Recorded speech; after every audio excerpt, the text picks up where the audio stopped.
For just one time, I would take the Northwest Passage to find the hand of Franklin reaching for the Beaufort Sea, tracing one warm line through a land so wide and savage, and make a Northwest Passage to the sea.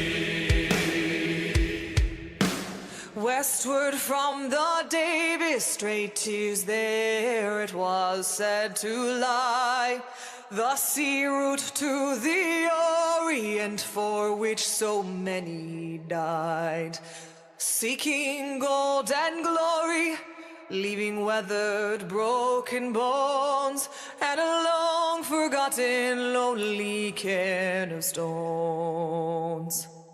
For just one time, I would take the Northwest Passage to find the hand of Franklin reaching for the Beaufort Sea, tracing one warm line through a land so wide and savage, and make a Northwest Passage to the sea. 3 centuries thereafter, I take passage over land in the footsteps of brave Kelso, where his sea of flowers began, watching cities rise before me, then behind me sink again. This tardiest explorer driving hard across the plain.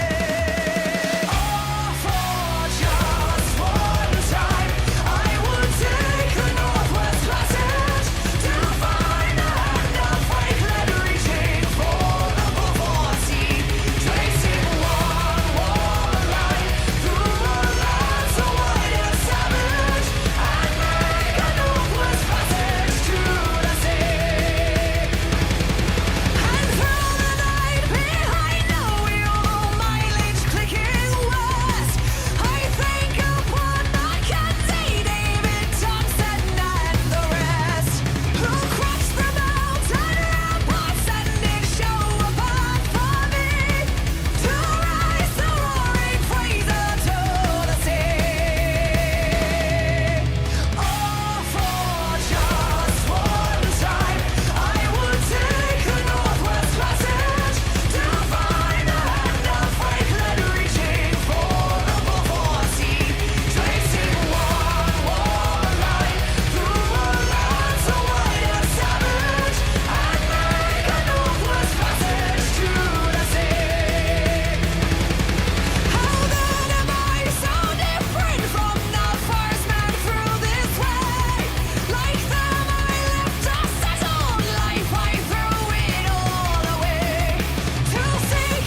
Bring it down a little bit.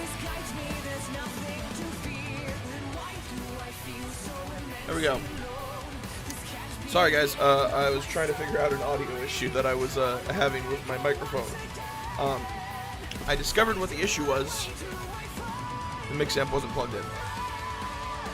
It somehow got unplugged amidst whatever I was doing yesterday, so. That'll do it. I do need power to be able to use the microphone. That is a requirement. Also,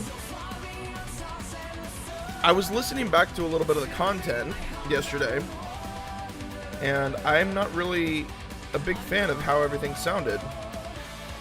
So I'm going to boost the low levels a little bit. We're going to boost it up to about here, and we're going to see how that sounds in real time. Hello? Hello? I like that a little bit more. I like that a little bit more. And we're going to turn the music down a good bit more. We're going to turn this down to about there. And then we're going to unmute one more time and we're going to hear it. Unmute one more time and we're going to hear it. Okay. I'm thinking that the mid-levels go up a little bit more and we increase the lows just a teensy bit more. And then we're going to see how this sounds. And then we're going to see how this sounds. And then we're going to see how this sounds. I don't know. I'm kind of on the fence cuz like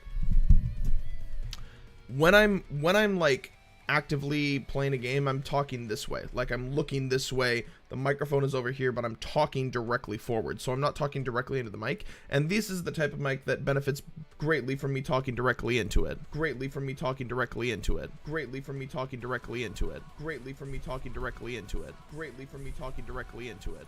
Anyways. I do kind of like that sound a little bit more though. I think what I'm gonna do is I'm gonna have one of the channels on my mixer be something that's dedicated to audio for streaming and kind of like that podcast type sound, and then have the other channel be used for recording. Because, and this is an important thing guys, you don't want, if you're listening to an audiobook, which is what I want to be doing. If you're listening to an audiobook, you don't want, the reality is you don't really want the sound of it to be like always an authority, like, inducing sound. You don't want everything that you hear to sound like it's coming from like a place of authority, and having like a more deep kind of sonorous voice and changing the mix to kind of like get that to happen. It's good if you're doing a podcast, or if you're it's good if you're doing a podcast, and it's good if you're doing what's it called, like a stream.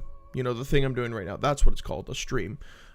Because those things are, generally speaking, the focus is kind of meant to be on the person who is streaming, generally speaking. And so when you add, or when you increase the low levels of that person's voice, it adds kind of, it just naturally creates an extra layer of authority that didn't exist before. Because if I turn this like the low levels all the way down, like obviously nothing is going to sound like this. I'll unmute it just so I can hear it real quick. I mean, like I sound like I'm speaking through a tin can, you know, like, and it doesn't sound good, for one, and it doesn't sound like it's a person to be taken seriously. And that's just, I think, a reality of just deeper voices. Like if you have a naturally deep voice, you are going to naturally have a bit more of a era of command about you. Obviously presentation is important as well, but you have the ability to be more commanding in your presence just because of the way that your voice is structured.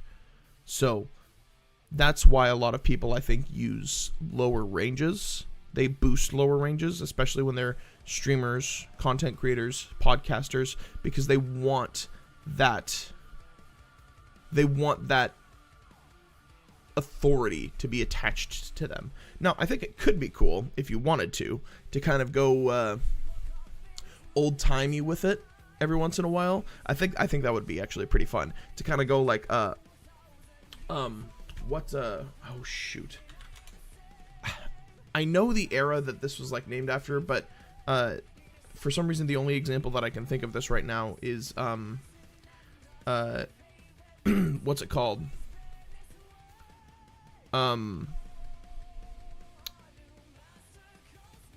Legend of Korra, like the firebending duels, or the bending dueling or whatever. The announcer voice, like if you kind of like turned the bass levels down and kind of like use that high range, you just like you go ahead and like turn this all the way down. Just be like, the Fire Ferrets take it again, undefeated champions. You know, that type of thing. Like, I feel like you could kind of take that and kind of run with it if you wanted to. No more games. We're voice acting on the Voyager now. When are you starting a podcast is the real question. I have zero intention to start a podcast anytime in the near future. I don't think, see, here's my thing. A podcast is meant to be supplementary type content to like something like YouTube. Streaming is in and of itself a long form type of content. Podcasts are also a long form type of content. That said, podcasts, at least the type of podcasts that I consume, are longer form with a focus on a specific type of topic. Now, obviously, there's a lot of different areas that you can go with any specific topic. Like if you're someone who's talking about finance, there's a million different directions you can go with finance. I am not going to be doing a podcast anytime in the near future. And the reason for that is because, generally speaking, I don't have anything I want to talk about in regards to a podcast format. The day-to-day life of the Voyager. Yeah. Oh, man. It's okay. The Voyager is, we're leaving that in the past. We're keeping some of the thematic elements, but we're leaving the Voyager in the past. The general R.I.P. to a real one right there. R.I.P. Oh, boy. But we are going to be... I'm talking about voiceover stuff because I am pursuing voiceover stuff. But I want to do audiobooks in particular. And so I got into the topic of conversation on a tangent because of the issue I was having with my audio equipment, which was completely my fault, as is normally the case. Anyways, we're gonna watch a couple YouTube videos, just kind of settle into things, and then we're gonna launch into some game development stuff, guys. We're gonna be messing around with that. I have a course that I purchased. I'm not 100% sure if I'm supposed to be streaming me going through this course, but it ain't the end of the world. Audiobooks are amazing. That's all I listen to now because you drive so much. Yeah, dude. Like, right? Like, my commute is not like all that. Like, I'm not a person who has to drive a crazy amount for work at all. Like, I only drive like 30 minutes to work, 30 minutes back. You know, but that's an hour in the car every day that I work. Like, in a month, I could go through 2 audiobooks if I was dedicating all that time to audiobooks. Now, obviously, sometimes I'm listening to music or whatever, but, I mean, you could go through a lot of content in a month just in the time that you're in a car. It's kind of crazy how much time that we spend in vehicles that we can actually, like, get through audiobooks like that. It's crazy. But I am going to be, tomorrow, guys, I'm actually going to be on stream reading. And I think I'm going to start with the Chronicles of Narnia book. I think I'm going to do The Lion, the Witch, and the Wardrobe. Just because it's a classic. It's a shorter book. It's an easier one to consume. And I think that that'll be a fun way to start. And then from there, if I'm feeling comfortable with it at that point, then I think we're going to switch over to Murtog. if I can finish that book over the course of a few audiobook kind of reading streams, then we'll go from there. I need to get my chops up, you know? I need to get into it. You drive over 30,000 miles in 4 months? Yeah, dude, it's a classic. It's a classic. I feel like people would have fun with that. Now here's the real question. Am I going to read it in a British accent? That's the real question. I could try. I don't know how well I could maintain it, and I don't know how high quality the accent itself is going to be, but I could try. We'll give it a shot. We'll mess around. We'll see what we end up going with. There is one video I wanted to watch here that popped up on my YouTube recommended prior to us getting into the game development stuff. So, without further ado, without further delay, hit me with your Lucy. No, not right now. Not right now. I'll do it later. I'll do it later. I'm gonna hop into this though. Let's take a quick peek at this. Halo has been pumping out some solid content, guys. I tried last night with one of my buddies. I tried a tower defense mode that someone forged with like the forgeable AI that they added this season. Dude, some of the stuff that they've added, someone literally remade the entirety of the Silent Cartographer game or map or level from Halo Combat Evolved with the forgeable AI in Halo Infinite. That's crazy. That's so cool. The fact that they were able to script out that entire level is actually kind of wild. Anyways, all right. I'm going to pause the music here and we're going to listen to this. Ladies and gentlemen, 343 has finally done it. They have revealed the mid-season update they'll be launching on Halo Infinite December 5th, and it was so much more than we were expecting. In the new update, it's so fun next too. Week, we'll feature Firefight King of the Hill, the new Firefight King of the Hill I'm looking forward to. I'm going to pull up just a little bit of gameplay so you can see what it looks like. But it's super cool. Halo Tower Defense.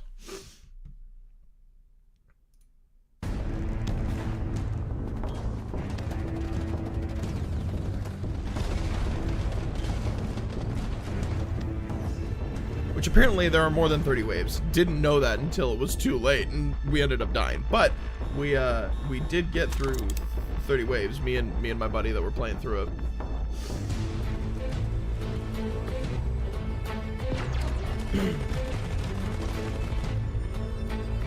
Upgrade your allies' weapons.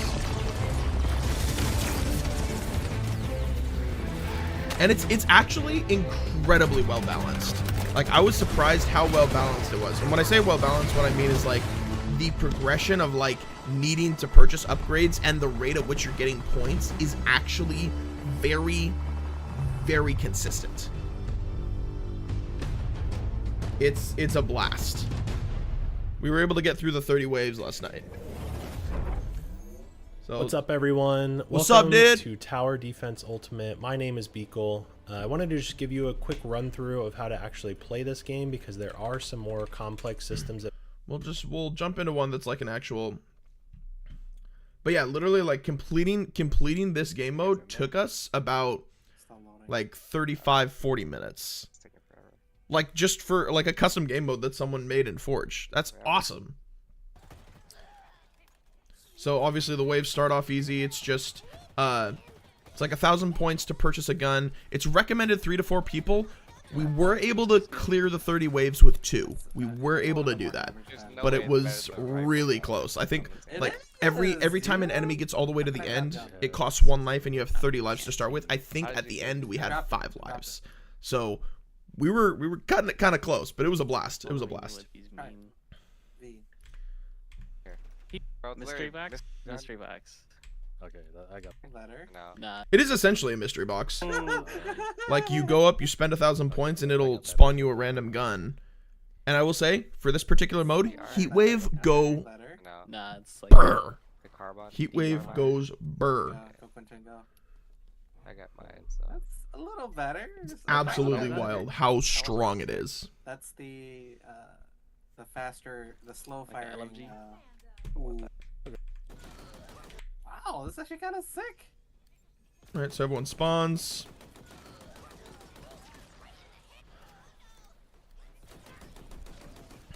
people are crazy in what they create, especially in somebody else's system. Yeah, dude, it's wild. And I know that like Wait, if I'm can I remembering match correctly, this?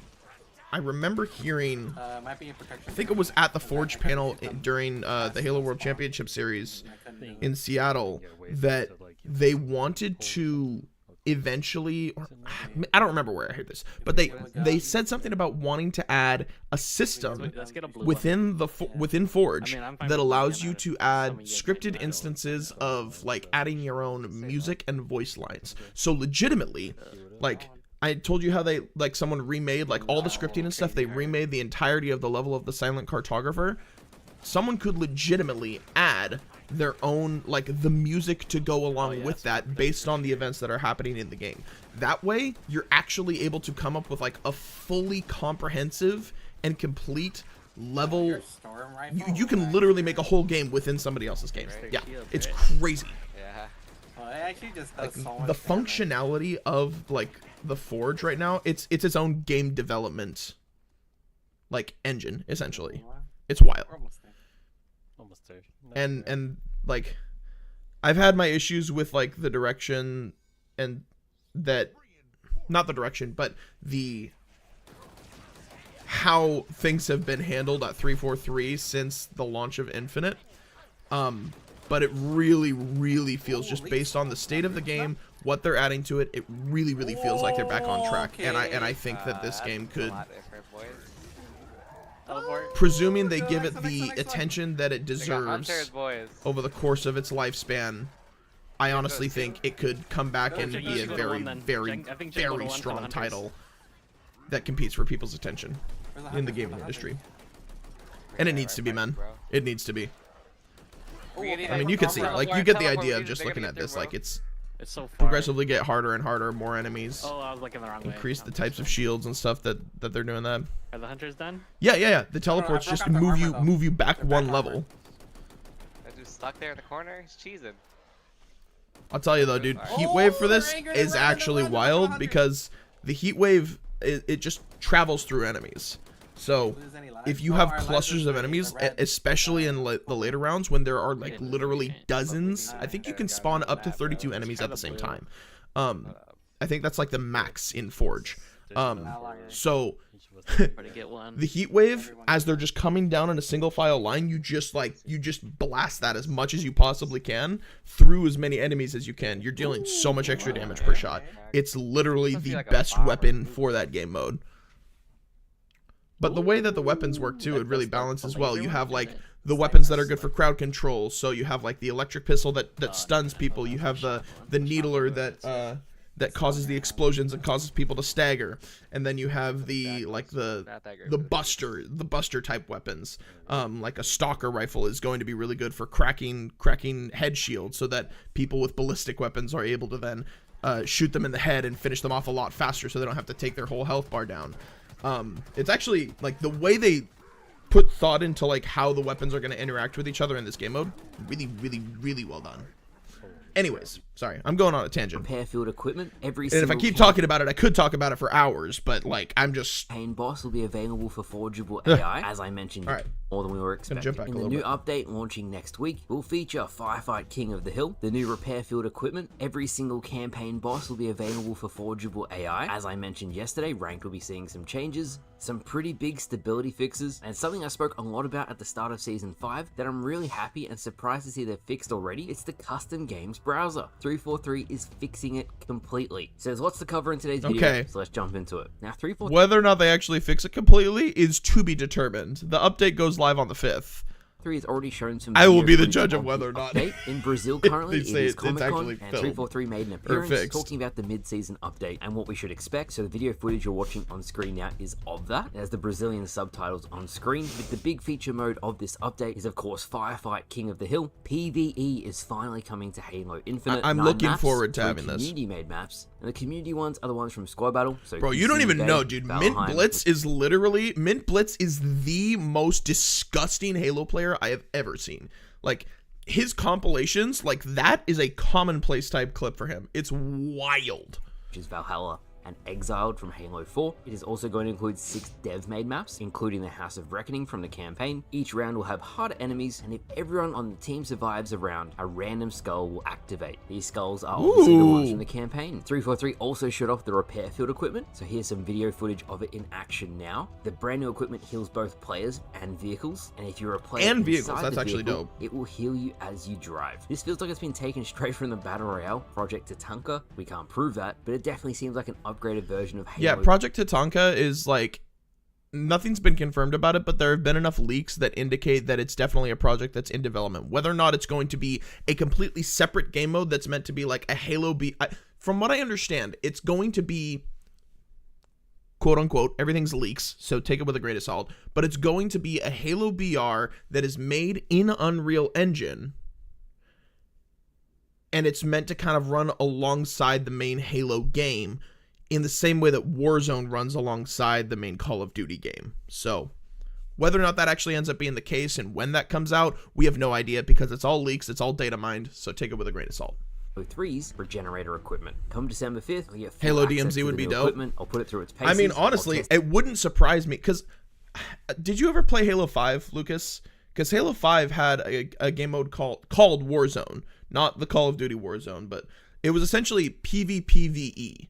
And it was, there were different objectives that would pop up throughout the game, including things like taking out like a high priority enemy. So you would have like the normal PvP stuff that was happening, and then intermittent spans of things that were PvE. Everyone had to bum rush, and like the team that was able to like take out the main enemy that went alongside that person, that went alongside that like objective, would get more points towards winning the game. It was really, really well done. It was honestly a great game mode. I imagine they'll probably add something like it back in at some point, but I would imagine that's lower on their priority list.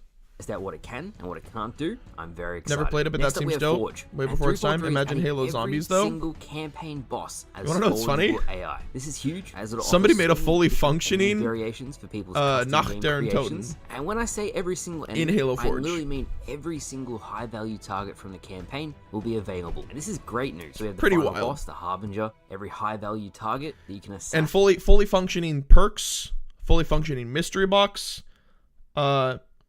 fully functioning bots that progressively get harder with each round, wall weapons. Dude, it is crazy how much you can do with Forge, and how much. Yeah.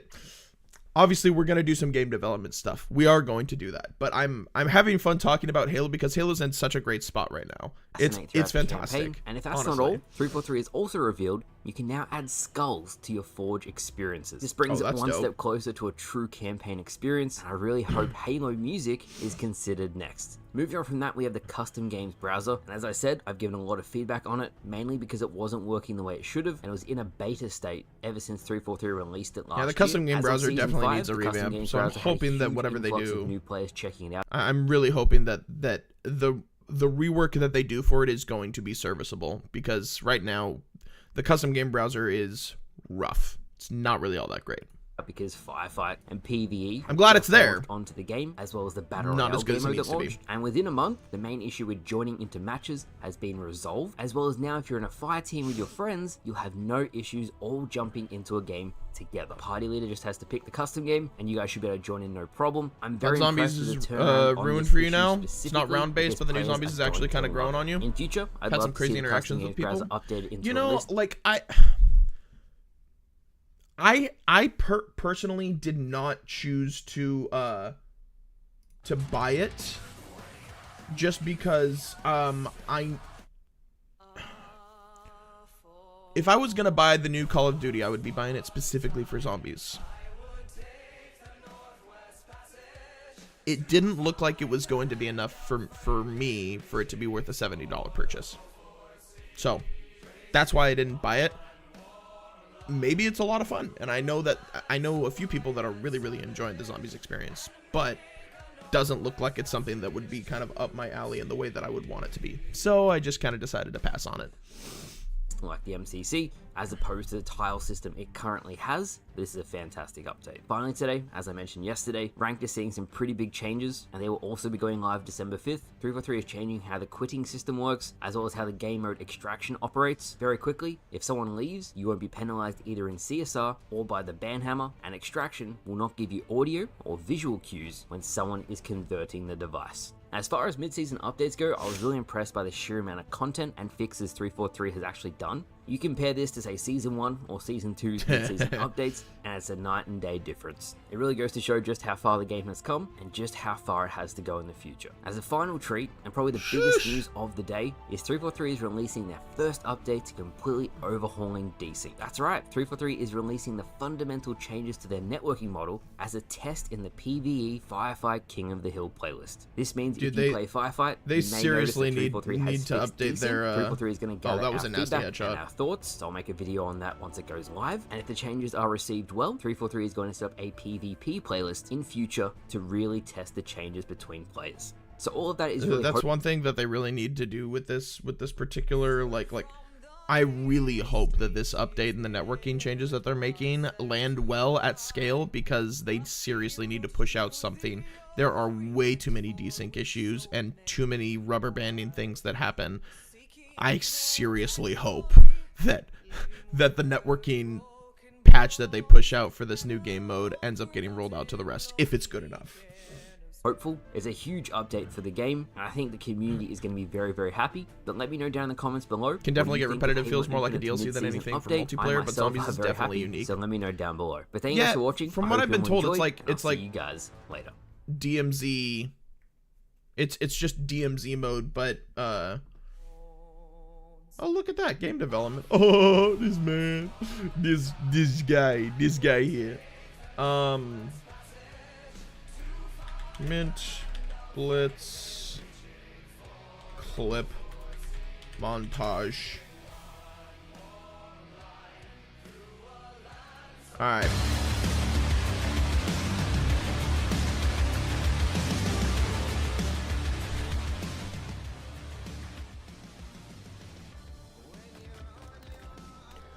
Normally Mint Blitz is like dude, that person in the passenger seat had no idea what they were doing, man.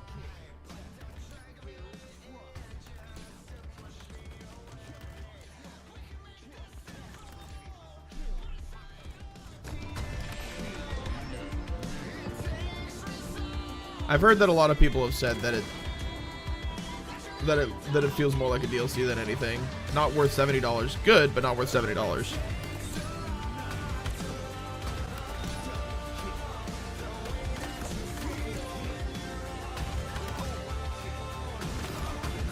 Ooh! Ooh!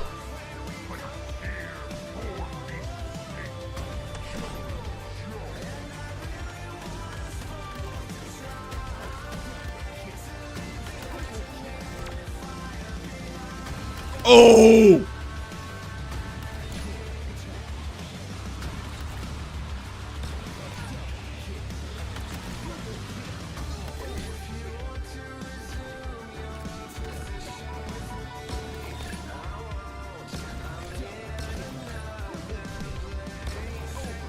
Yeah, this man is actually just disgustingly good.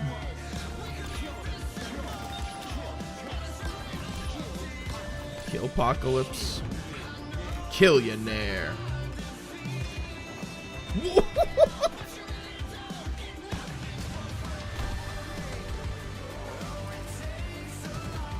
This guy. This guy.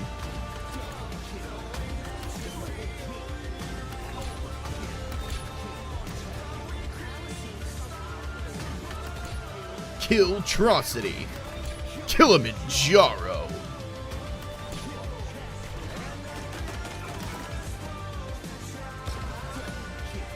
Yeah, dude, he's disgustingly good. They released it at 30 to 45 bucks. It would have been way better. Campaign ain't that good either. See, here's the thing, like this is what I've heard. Oh, that was nasty. That was a clip. what I've heard, and there was, I guess there was a Bloomberg article, I think it was Bloomberg, that came out that essentially said there were people that were reportedly saying from the inside that they wanted to make a different Call of Duty game. We're not greenlit on it, and they said they were essentially tasked with making a DLC for no way.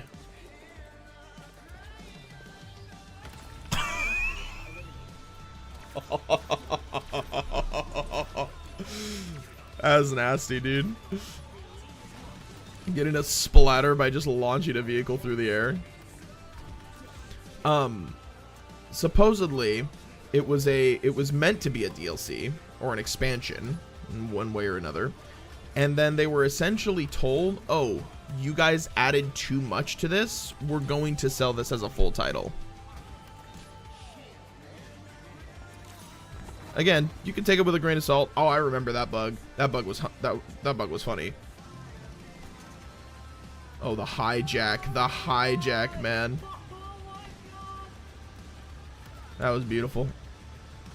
And the killjoy, the double kill going into the triple kill, making it an overkill. Can he make it a kill-tacular? Doesn't look like he made it a kill-tacular, but still. Oh!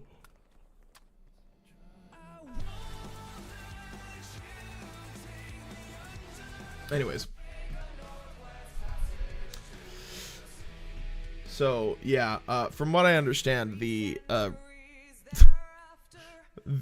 Modern Warfare 3 experience has been very tainted with bad PR.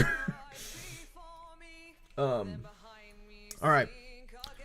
We're gonna hop into this beginner course for UE5, Unreal Engine 5. I've never done anything like this before. We're gonna see what this is like, and we're gonna go from there. I don't know if I'm supposed to be, or if I'm allowed to be streaming this, but we're gonna go for it. All right. FPS beginner course. Build a first-person shooter game in 1 week. Evan also said that everything from Modern Warfare 2 is going to transfer over in terms of skins, gun levels, and such, and it didn't happen. I thought all the skins transferred, though. Did the skins not transfer? I thought they did. Worst case, they tell you no? Yeah. I'll go from knowing nothing about coding to creating a fully functional first-person shooter game in just 1 week with this in-depth course designed to be as streamlined and efficient as possible. Nope, not on your end? Dude, what? That's bizarre. I was under the impression that all of the skins were supposed to migrate. It wouldn't surprise me if, like, the levels and stuff reset and you had to, like, regrind a lot of stuff, but that's kind of bugged. That's kind of bugged out, dude. Maybe they're specifically talking about Warzone.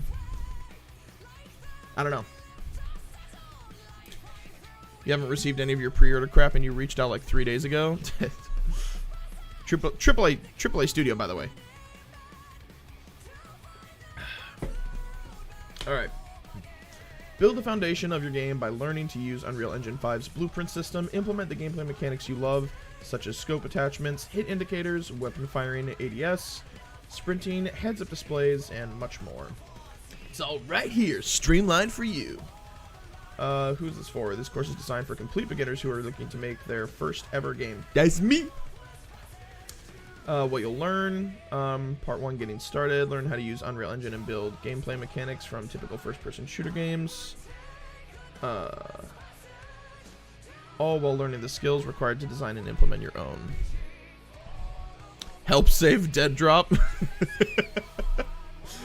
Oh man, I don't know about that, man. I don't know if I'm gonna be able to develop my way into saving Dead Drop. Welcome in, Lucky Dude. Appreciate you stopping by. Weapon setup. What's the idea for this game? We taken back the Voyager from some aliens. That's not a bad idea. Honestly, I was just going to follow along with the tutorial through and through. But now that you mention it, it would be cool to kind of add our own thematic twist on things if we're able to do it. I don't know, because assets, I don't have any assets. I know there's a lot of free assets, but I'm not planning on buying any assets. So we'll see what we can make. We'll see if we can add our own thematic twist to it as we're going through this. How you doing today, Lucky? Appreciate you stopping in. Learn to create weapon systems from scratch, working your way up from implementing animations to adding attachments like scopes and reloading, making your game feel fleshed out and professional. Create an immersive environment with interactable objects such as exploding barrels. Nice.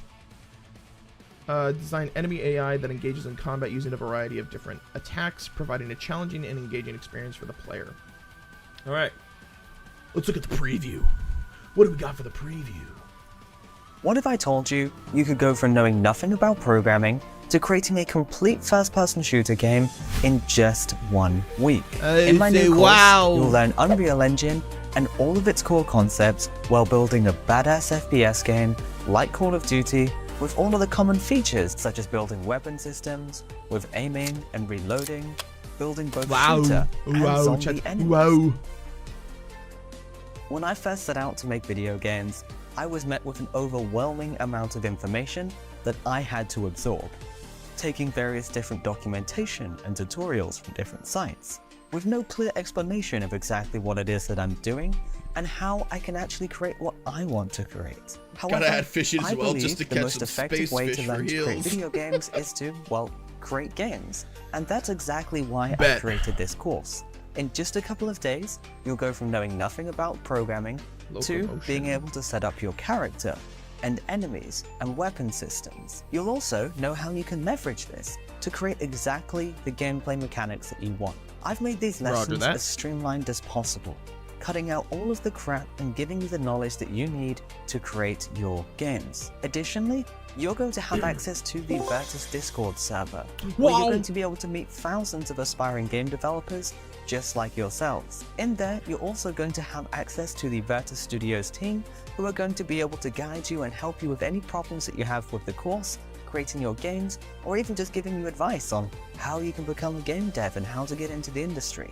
It's all available to you. This course is going to be one that's going to continue to grow. We're going to be adding extra features to the game that you're going to be creating, such as additional weapons or extra gameplay features like grenades. We're allowing Alright, the roger that. community to speak out about what it is that they want to see in the game or what they want to create, and we're going to create it and add it to the course. And for just the price of a couple cups of coffee, you can unlock hours of training getting you to build that complete game. You can get started on your journey right now, with the first 7 episodes being completely I free, get access to so the you can team. try game development This is for me we're yourself. talking Your journey about. starts today. Check out the link in the description.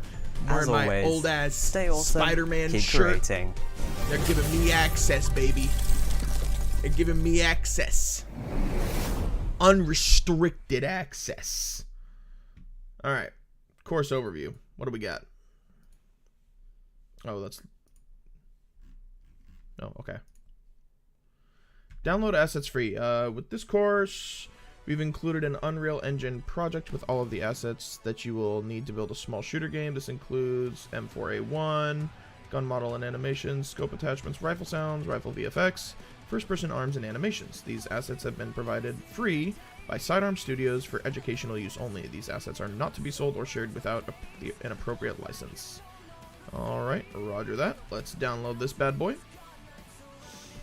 Once we get that downloaded, I presume we are going to be launching into things.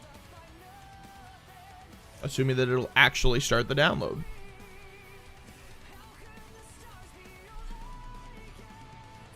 Any day now. Granted, I have no idea how big this actual like asset package is, so I guess we'll we'll figure out how big the download is in a second. Maybe I should have come in here and started the download prior to us going on our tangent, but I guess I didn't know that the download was going to be there.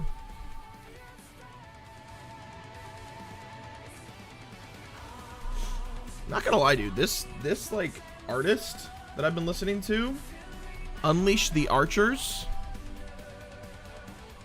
kind of has like a Dragon Force type vibe to it.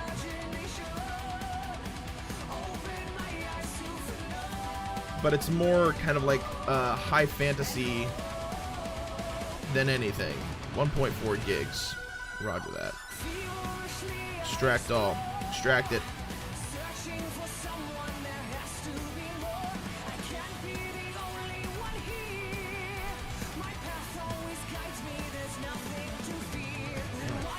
Continue and watch this as we're doing this. All right. What do you got?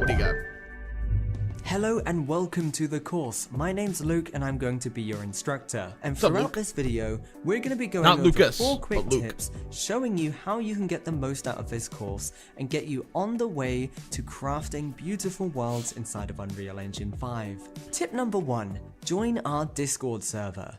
On there, you are going to be able to get access to thousands of like-minded Unreal Engine users just like yourself.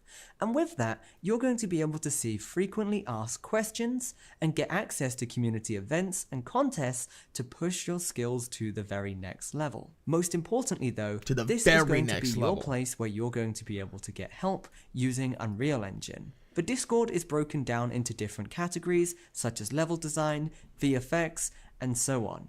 If you have any questions, be sure to go ahead and ask them there, and myself, one of the team, or one of the other thousands of You know how to Unreal push Engine buttons? users following Sold, this bro. course are going to be Sold. able to help out. Doing it for free Also, though, right? If you just want to network and meet I- new people I- too, I that look to Discord is the spend place any for more that. money. Like I said, thousands of people using Unreal Engine going I'll on follow the your exact lead, same journey and that we'll see you where are. we end up. Tip number 2. Feel like it Everyone probably learns won't be a at good their own place. pace. Some people prefer to watch videos quicker, some people prefer to watch them slower. Myself, I like watching videos at 2 times speed so I can get straight to the important, good, juicy bits of the content. Having said that, if you want to do the same thing, go ahead and hit that little settings icon and set the video to 2 times speed. If that's too slow, set it to 0.75, do it at your very own speed. We try to make this process of learning Unreal Engine as easy as possible. We've trimmed out as much fat as we possibly can so we can focus on your development and your learning of Unreal Engine. Tip number 3, don't skip the exercises. People learn by doing. Every single day as part of this course, we do set an assignment for you to build something in Unreal Engine. It's really important that you do follow along and you do these assignments because this is going to reaffirm the skills that you've learned and it's going to put them to practice. And what you're going to find more often than not, when you're building stuff, you are going to realize, oh, this is how I can build this, or this is how I can build that. You learn by doing. Spend that extra half an hour or an hour homing in on your skills each day as part of this course and you are going to take so much more away from this. Bro, What I'm we not also want to see skipping. is you I'm just showcasing skills increasing you've the speed. learned. Having said that, take screenshots, take videos, and post them over in our Discord so you can get constructive feedback from other users, or just for bragging rights to show what you've been doing. Share it in our Discord server. Don't Tip number worry, 4, don't have worry, I'll fun. be Unreal following. Engine can be really challenging, but rewarding at the same time. You need to be able to continue working on Unreal Engine and this course sustainably, and the only way to do that is by having fun. This is a creative tool. If you get stuck on something, take a step back for 15 minutes and just take a break. With that being said, hop over to our Discord. If you have a question, ask it. Get some help, but don't find yourself just painfully spending hours and hours on the same problem. We have got a community to help with those kind of things. We've also got the frequently asked questions. More often than not, someone else has asked the exact same question that you have. Go ahead Don't and search for that in our skip. Discord. Reach out to Follow ourselves, but along. most importantly, Have with this fun. course. With that being said, it's time to move on to the course and start creating some awesome content. I'll see you on the flip side. Well, thanks, man. Whoa, we're Hey, launching. what's up in. creators, and welcome to the very first video as part of my Unreal Engine I'm gonna 5 drop this to first-person shooter game 1.75 course. I'm super or excited to 1.5. have you on this journey with me, and over the next week, we're going to create a badass first-person shooter game together. Today's video is all about getting you set up and downloading and installing Unreal Engine, so we're ready to follow along with this course. That being said, if you already have Unreal Engine installed, be sure to go ahead and skip this video and move to the next one in this course. Already done. Hey, what's up creators, and welcome back to my Unreal Engine first-person shooter game course. In today's video, we're going to be bringing together the building blocks for creating a video game level. That being said, we're going to be opening up Unreal Engine for the very first time, Heads or tails, though? Which side is the flip side? I don't know, but I'll catch you on the flip side. creating a project, familiarizing you with the user interface, and taking ready-made assets from the Epic Megascans library and bringing them together inside of Unreal Engine to create a level. That being said, let's go ahead and jump straight into the Epic Games Launcher and fire up Unreal Engine. Okay, so inside Already of Unreal done, baby. Engine's Epic Games Launcher, what we're going to do is we're going to go straight over to the library tab. First time that you've launched Unreal Engine, this may take a couple of minutes as it needs to install any prerequisites. Now, once you press that launch Prerequisites? and it has finished doing that, what it's going to do is it's going to These men said prerequisites. take you to the Unreal Project Browser, which you can see here. The Unreal Project Browser is essentially going to allow you to check out various different Unreal Engine project templates that you can use. Now, here you can see we've got games, first person, architecture, automotive, and simulation. And with this, each of these are going to give you a bunch of code to kickstart you on your journey to creating whatever that project is. So if we go to the games here, we can see we've got a first-person template, which allows us to have a camera that's in first-person view and actually move and walk around and look up. And also, this is Unreal Engine is a free-to-use engine. Like, if you're ever curious about this, I mean, granted, I don't know what the specs are that you're like required to have to be able to use it, but you probably don't need anything like insanely powerful to give it a shot. Now, if you wanted to try to push graphical fidelity, that may be different, but Up, down, left, right, and anyways. so on. If we choose the vehicle one, we actually have a vehicle with a camera behind it and we're able to drive that. It's just going to give you some base functionality for what you want to do. Now, for us, because we're creating a first-person shooter game, what we're going to be doing is simply creating a first-person template here. Now, let's go through some of these different settings, as these are really important. First things first, we've got Blueprint versus C++. C++ being traditional line-by-line programming, whereas Blueprints being visual scripting, and that's what we're going to be doing as part of this course. We've got target platform, and here we can choose desktop or mobile. Quality preset, we're just going to be leaving this to maximum, and we're going to make sure that starter content is turned on. Building If the ray next tracing is available Apex, to you, bet. we're also going to be turning that on too. With that done, we're then going to go ahead and set our project location, and we're also going to set a project name. I'm going to go ahead and set this to Virtus FPS Course. You can call this absolutely anything that you like. And just a quick reminder, I'm gonna do the make same. sure that you have your starter content enabled here, as this is something that we're going to need just so we have some content to work with straight away. With that done, go ahead and hit create, and with that, it's going to start creating that code for you. It's going to give you the project folder and everything so we can start building. Again, this process is going to take a couple of minutes. With that done though, we're now inside of Unreal Engine. And the very first thing that I want to do is just walk you through the user interface before we... Alright, well, we're going to give it a second, because it is going to take a second for this to finish compiling. Honestly, though, I would love to like see if I could make something that approximates like Apex as far as like a movement system goes. I'm sure that there's a lot of work that goes into it, but I would love to make something like that. That is like that's been the biggest draw for me. I haven't really been playing much Apex recently, but that was always the biggest draw for me. Like, it was so fun to mess around and learn different movement stuff in the game. It was always a blast. I loved it. So I think that what I want to do is see if I can make something that approximates that. I'm sure that will take a lot of time. And I may not do it in this particular project, but making something that approximates that and then implementing like a couple different like level designs and seeing how you can use those level designs with that movement system to to see what you can do. That would be fun. It's like CS:GO surfing. just make Apex surfing. Oh man. Also, sorry, excuse me. Keep in mind, guys, this particular like setup that I have is very, very I have a pretty solid PC. So if you guys did want to try it out, I would imagine that for most people the process of creating the stuff is going to have its own roadblocks that I don't experience. So don't expect it to be a one-to-one type comparison if you did decide to give this a shot. But anyways, wait, I need something a little more upbeat than this. There we go. There we go. Apex movement is peak, dude. Dead drop movement does feel pretty damn good though too.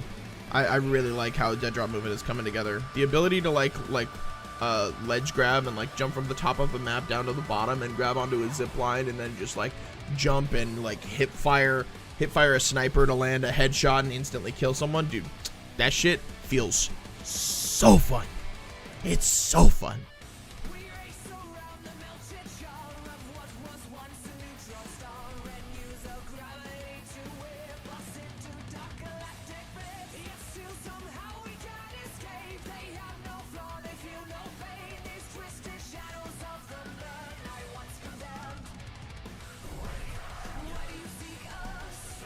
Looks like we're getting close.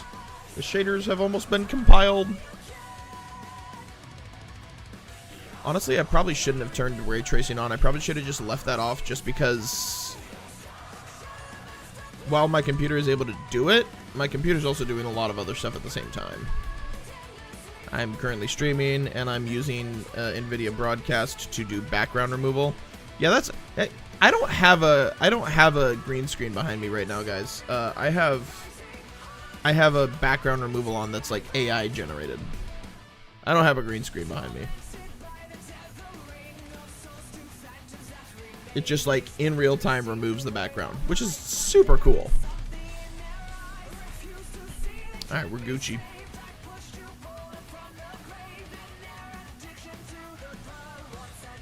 All right, let's turn this down a little bit and unpause this. We go any further.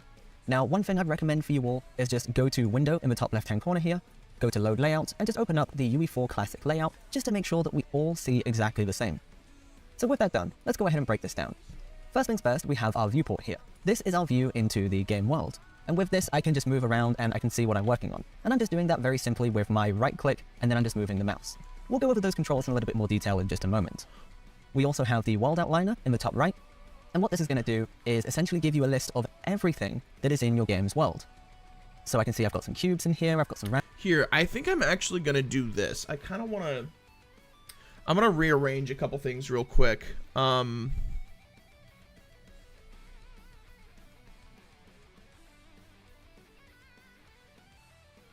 Okay, how do I want to do this?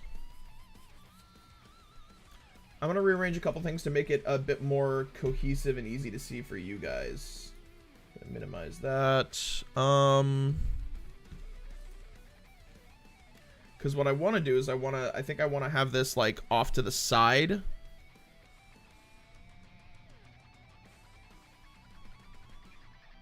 Because I don't necessarily need that there. Move that off to the side, have this over here. Actually, no, I think I have this over here instead.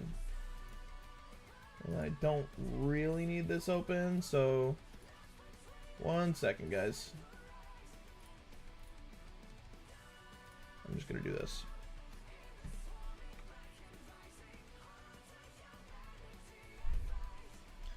Alright, so we got this here. I'm gonna maximize this so that I have the most screen space to work with. And then I'm going to...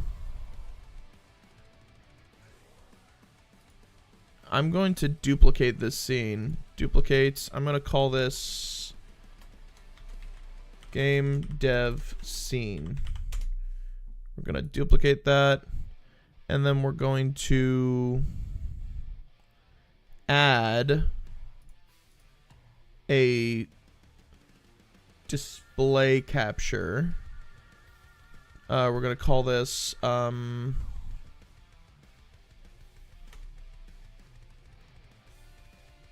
dev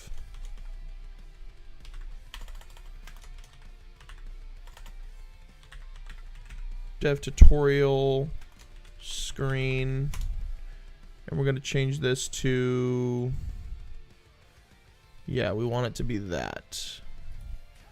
And then we're going to make this smaller.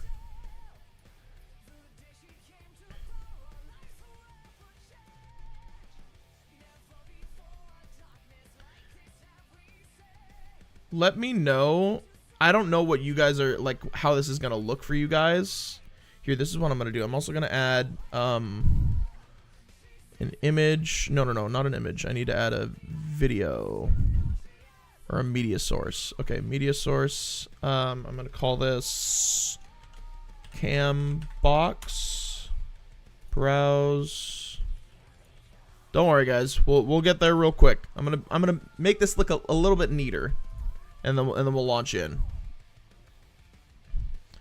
I'm gonna go streaming, stream tools, search, complete, dark matter, overlays, I think. No, that's not it. Oh, is this it?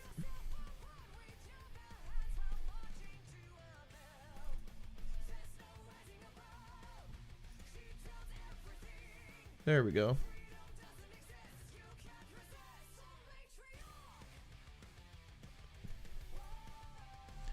Don't care if you can see the video. If you want to keep the video off the screen, that's fine. Well, I want people to at least see that it's being followed along with. And I'll worry about the rest later. Oh, wait.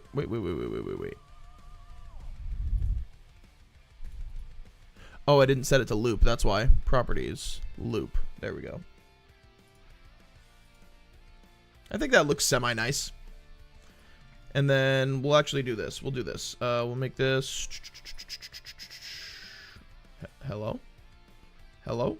There we go.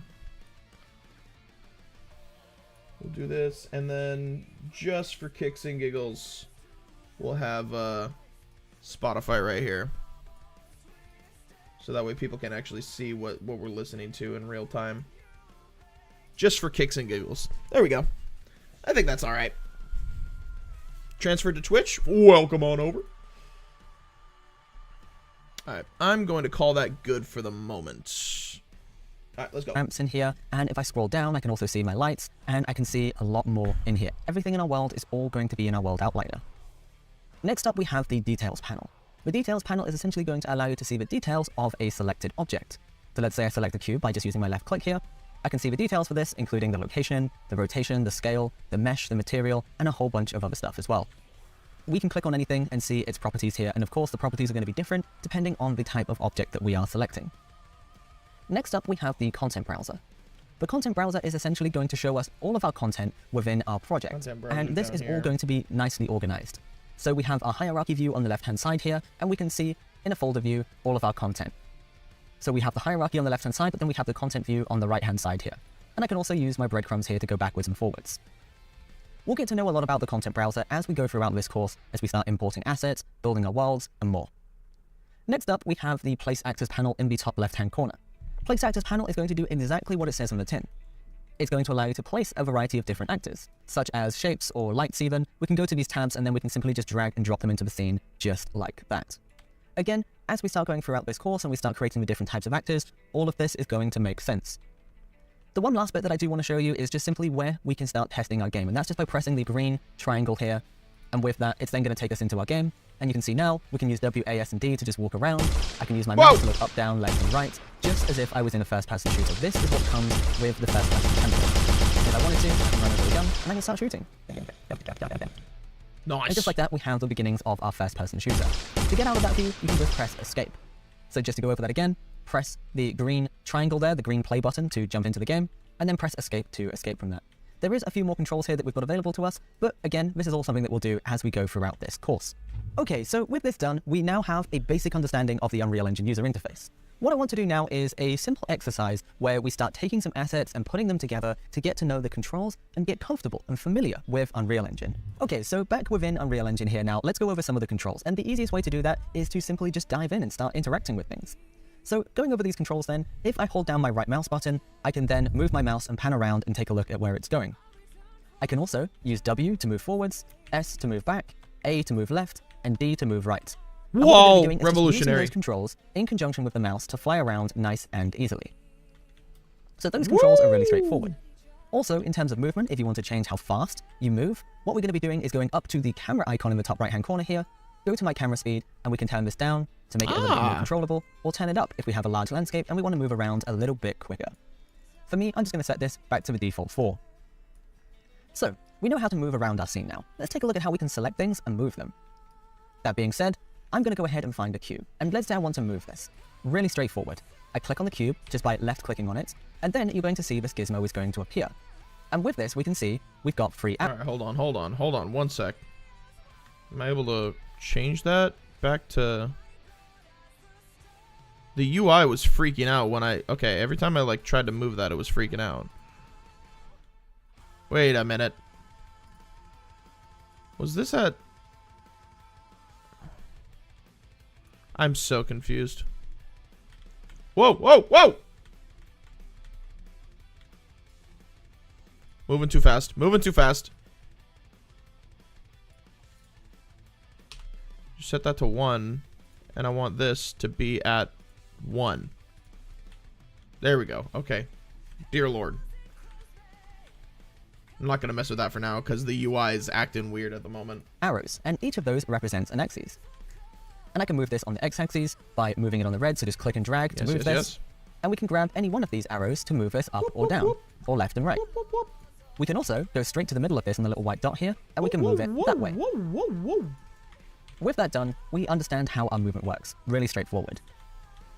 Let's take a look now at how we can work with rotation. Now, we switch between these using our buttons in the top right hand corner. So by default, you should be in select and translate, which means move. If not, you can press the W key, which is a keyboard shortcut to activate that. To go to our rotation mode, we press the E key, or select and rotate objects button up here, and then we can see our axes, and we can then move the object on those axes. So again, rotation and movement, really straightforward. Also, just like any other application, if you want to undo your changes, just go ahead and press Ctrl Z. Yep. So we've done move, we've done rotate, let's take a look at scale. We can do this by pressing the select and scale objects button, or pressing R on the keyboard. R. With that Q done, through we can R. then take this and we can choose an axis to scale this on. So I can make it wider this way, or I can make it wider this way. And what I'm Wow. doing here again is just clicking and dragging to do this. And for those of you that have done any kind of 3D software or level building, even if it's for game modding, this is going to feel completely natural to you. One last thing that I'd like to show you just in terms of movement is that we can also do what's called snapping. You'll probably notice the object is snapping to points here. We don't have complete freedom of movement. To turn this off, we can go over to our grid icon up here, which represents snapping for our movement, and we can click on this. And now we have complete free movement here, which is nice. Or we can turn this back on. Additionally, we can also change the grid that it's snapping to make it bigger. And when we set this to 50, we can definitely see this. Are we done yet? Are we done with what? No, we're definitely not done with the course. Definitely not done with the course. But we do have the base of it is still there. It's functional. So if I were to here, let me do this. I'm going to whoop. Whoa, what did that do? Oh, okay. So there are different camera points that I can snap between by pressing 1, 2, 3, or 4. I'm assuming those get assigned.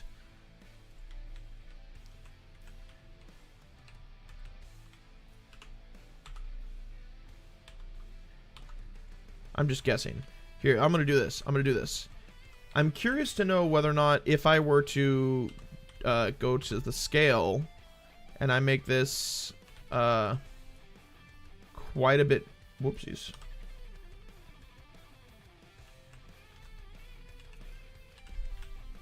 You can import another character and shoot him, then you have a first-person shooter. I probably. That's what. Okay, that's what I'm looking for. So if I do that, and then I hit play.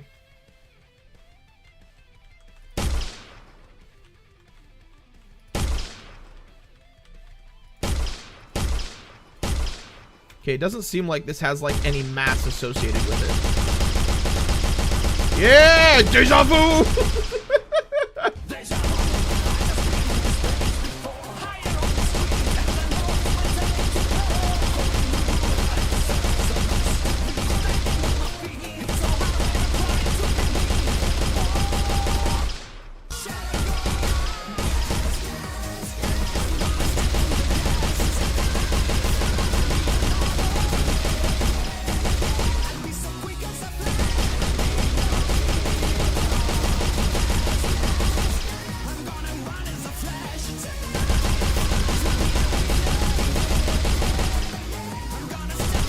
Yeah!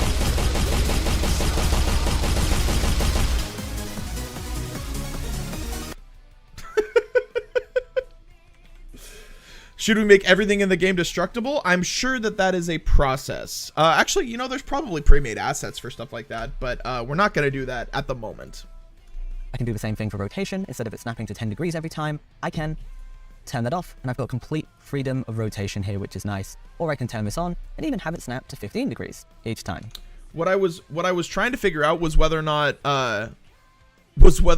there was like if increasing the size, if increasing like the physical size of the object like increased the mass respectively, but it doesn't, which is probably a good thing because you want to have like direct control over like as many aspects as you possibly can. I imagine you could probably assign specific like mass types to it, but throwing out random ideas. Hey, bro, random ideas are what are the random ideas are the lifeblood of video games. All right. Really straightforward.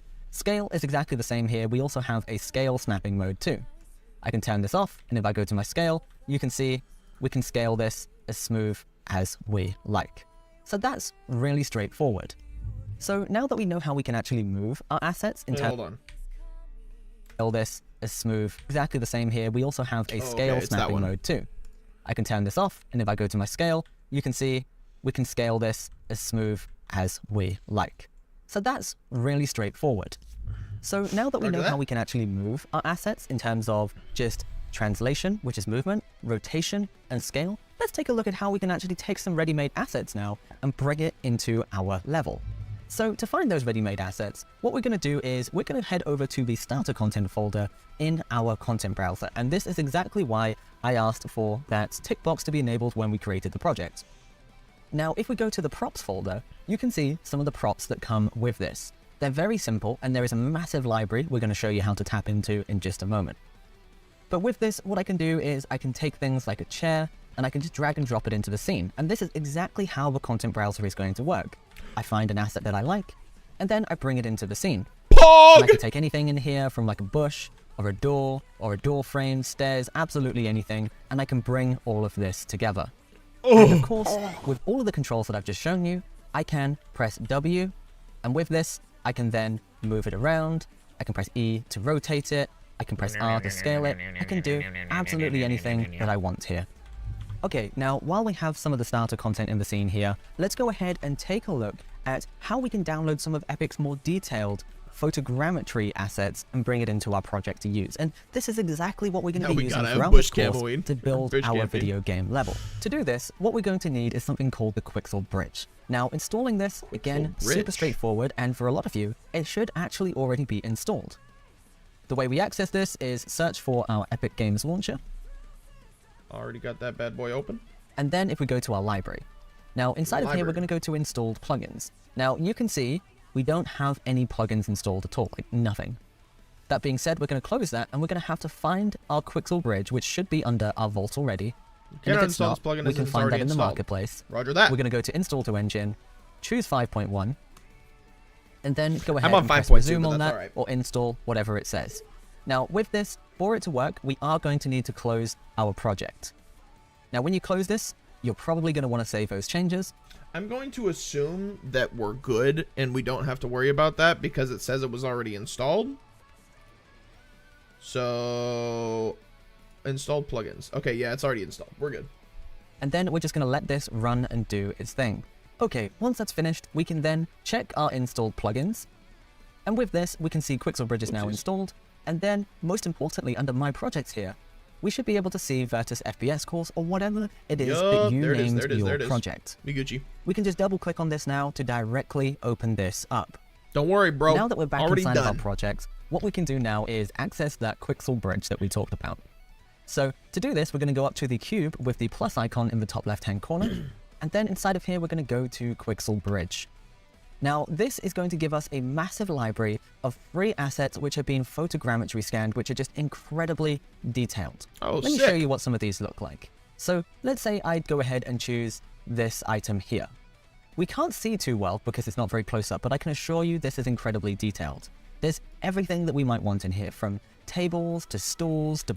If I'm not mistaken, photogrammetry is like taking actual photos of items, objects, whatever, and essentially using those photos to create 3D renders of them in game engines. I think is what it is. building pieces, rocks, foliage, materials. There's so much in here. And as we go into the next video where we start properly building our level, we're going to be using so much content from here.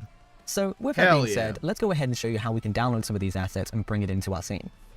Now, first things first, in the bottom right hand corner here, you're going to see, to be able to do anything, we need to sign in. So I'm going to go ahead and press the sign in button. And with my Epic Games account, just like This makes game design super easy for people. 100%. 100%. Honestly, based on what I like know. Oh shit, I forgot I had to add another thing there. Okay, give me 2 seconds. I'm gonna open up.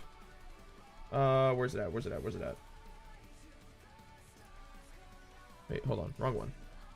I need to go here, and then I need to copy and paste, and then change this to game dev scene. There we go. Now we have that on there. Now I can jump back and forth between this, and I'm going to be on here for a second so I can sign in without anyone seeing any of my login information. Haha! Security! Dab! All right.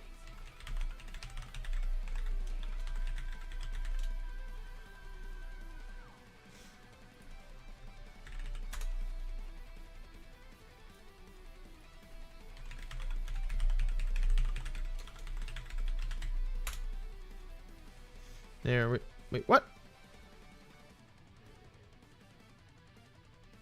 What do you mean I'm visiting your service too frequently?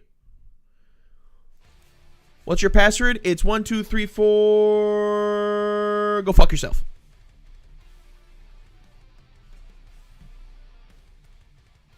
I am so confused. Why is it not?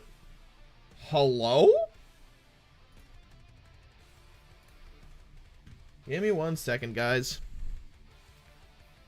Why is it saying I'm visiting your services too frequently? Please try again later. Am I literally going to get stonewalled because it won't let me sign in? Anything else, I'm going to sign in with Google. And I'm going to press continue, and then I'm going to go ahead and press the sign in button. And with my Epic Games account, just like anything else, I'm going to sign in with Google. What the hell? I just click on sign in? Okay, what is going on? Epic Games, login. It literally won't let me log in. It's just giving me an error that says, sorry, you are visiting our service too frequently. Please try again later. What? Well, no, I don't want to sign in with Google because I want it to be linked to my Epic Games account. Oh, boy.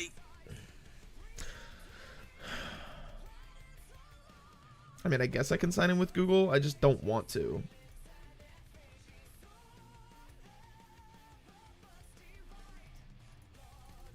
Hello?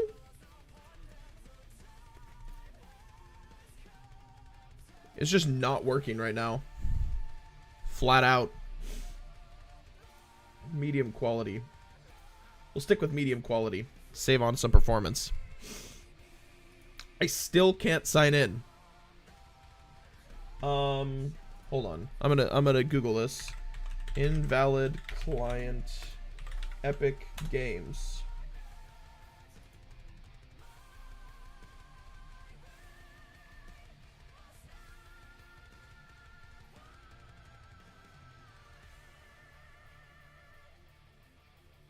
Invalid client means that your game client is the wrong version and needs updating.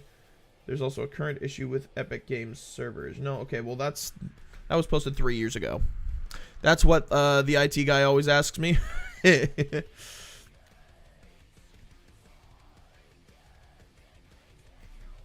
Invalid client, Epic Games, Unreal Engine 5.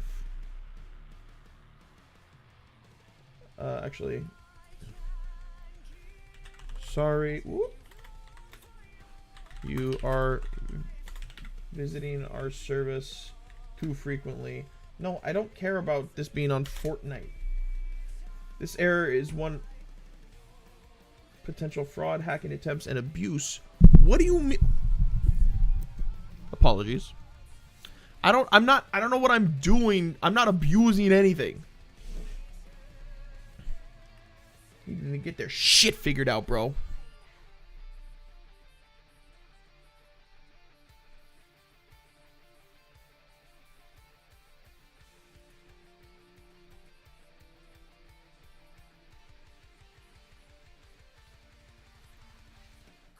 Bro, I don't know what is causing this. And for this video, let's talk about the Epic Games Store. Now, Epic, Okay. and you have games. Sometimes Yes, they you do. using the Epic Games Store. And the title Playback speed. is, sorry, you are visiting our services or our service too frequently, try again later. What's the cause of that error message? I think, at least for me, it's if you log in every time. You know, when you open your computer, then it logs in automatically. For example, Steam, Battle.net, Epic Games. If you want to prevent that error message, make sure it doesn't at startup, disable it. So it thinks you're not signing in every day. That's the only time I got it to stop. But I just opened this. The last time I opened Epic Games Store, the Epic Games launcher, so when I played the DLC for Metro the latest Metro game, Metro Exodus. That was, if you're getting that problem, if you're having that error, there are only two ways to resolve it. Either you reset your password, try it once, wait 30 minutes to 1 hour. If it doesn't work, you can reset your password again, but you have to wait, for the second time, you have to wait 24 to 48 hours. Kinda sucks. The other way to resolve this problem is you have to use VPN. I don't have VPN. I've searched around, find me, I'm from the Philippines, we don't have companies here that offer VPN. If there is one, it's gonna be expensive. I've tried updating this before when I was getting the error message a lot, like every day I was playing Metro Exodus, it was just bad. I tried uninstalling it, updating, uninstalling, then restarting my computer, then install it, then again uninstall, restart, clean the registry, make sure there's nothing left, restart again, it doesn't work. Just VPN and password reset. You can try it, see if it works. If there's anything you know that will resolve this issue, please leave it in the comments. This is for everyone having this issue. Even there. So this guy just spent 4 minutes to say VPN and password reset. That's Fortnite is affected, and just you can't like, report this issue to them because you can't sign in. Kinda why sucks. did he even I tried bother to fix it record? before. Okay, It was fixed. hold on. That was last 2018. I'm jumping Think of over to some this so years. you Think can about see this what I'm maybe looking something at. to prevent spam logins or maybe bots. That's all I can think of. Not This has been his screen for the entire thing. He scrolled up a little bit and then did nothing. Why did he even bother recording this video? I'm so confused. Also,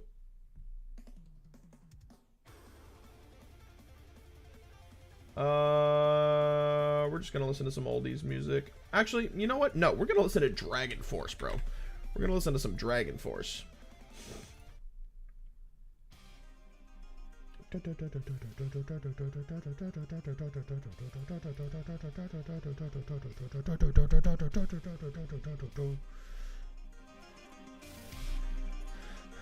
I still don't know why Epic, or I'm gonna say, yeah, Epic Games. Sarah is one of Fortnite's methods. Okay, I don't care about whether or not it's happening with Fortnite. I want to figure out why it's happening with me when I'm just trying to sign in on this. I click on this and it just immediately says, okay, well, okay, now it's not saying it. Huh?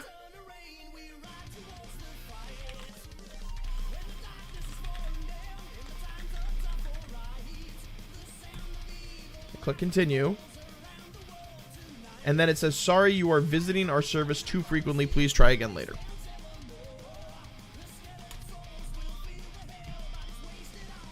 I'll show you.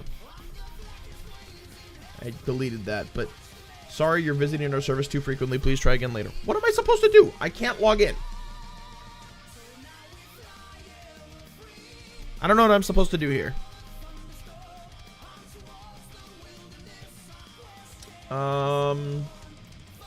Sorry you're visiting. I'm on Epic Games Store team. Sorry to hear you're experiencing this issue. This is a standard message you may receive when there are too many login attempts from a single IP address. What do you mean? What do you mean? I've literally, the only time it gets logged in is when I turn on my PC. Because I have it set to automatically log in when I turn my PC on. And that's like once a day. Like once or twice a day max. Because I turn my computer off when I go to bed. And I turn my computer off when I'm going to work. Those are the two times that it would be signing in. I don't sign in outside of that. Ever. Unless I'm like trying to change some like information like about my account. But I haven't done that on Epic in months. I don't know why it's preventing me from doing this. If you're attempting to play titles from business school or shared IP, we cannot be of much assistance. These haters are trying to stop me from succeeding. They're scared of my game potential. Damn straight, they should be. I am the revolution. No, that's the general. That's the general. R.I.P. Bless up. If you're attempting to play titles from a business school or shared IP, we can't be of much assistance. If you're using a residential connection, please make sure your network access is secure and not public. Okay. I'm hardwired. If you're using a VPN, you'll receive this alert message more often because Epic Games does not support VPN. Lastly, if you're using any bots, scripts, make calls for Fortnite services, our system will block you, and you'll need to stop doing this for this message to resolve. I had this after 2 login attempts. Can't sign in for an hour already. Like, I understand the, like, need for security, and it's not a bad thing that they have it, but it is such an inconvenience. It is such an inconvenience, man. Tried a lot. I even uninstalled ad blocker, but it didn't help. I never used a VPN, though. I'm not even... Okay, ad blocker shouldn't matter to me, though, because I'm not... I'm just trying to log in on their service. I'm not trying to log in through Chrome or anything. I just can't log in. 2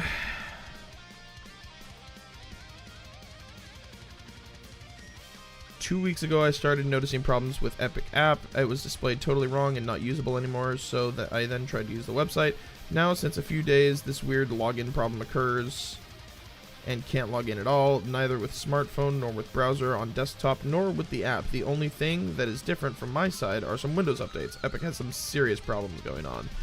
This is an article from 4 years ago, but it's pretty much like talking about what I was having. This happened when I moved to a new house under a different ISP. I was able to log in by lowering the security settings on my router firewall. Unfortunately, it's not very user-friendly, so I don't know which ports I unblocked by doing so. The router gives a high, medium, low, and none option. I went from high to medium. Hope this helps. Hey, I've had it for a month. I can't log into my account. I used Ethernet. Only me. How can fixed? I don't think this person speaks English as their first language. I have missed more games. Anyway, when I log in public internet, I log in normally. What the hell is going on? Epic take more GPU and now I can play game? Oh boy.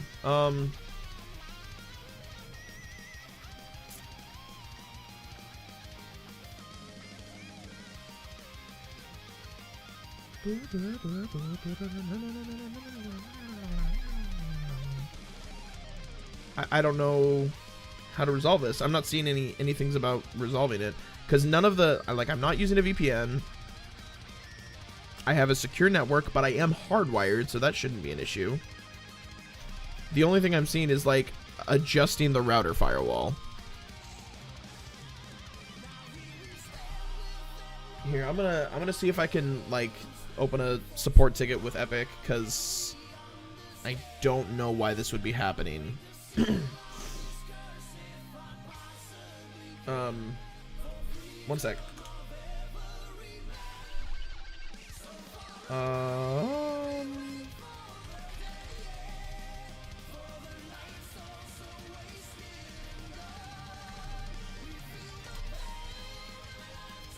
Okay, let me try one more time.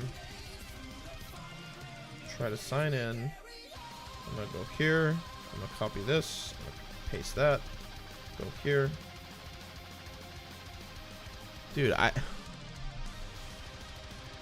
oh boy.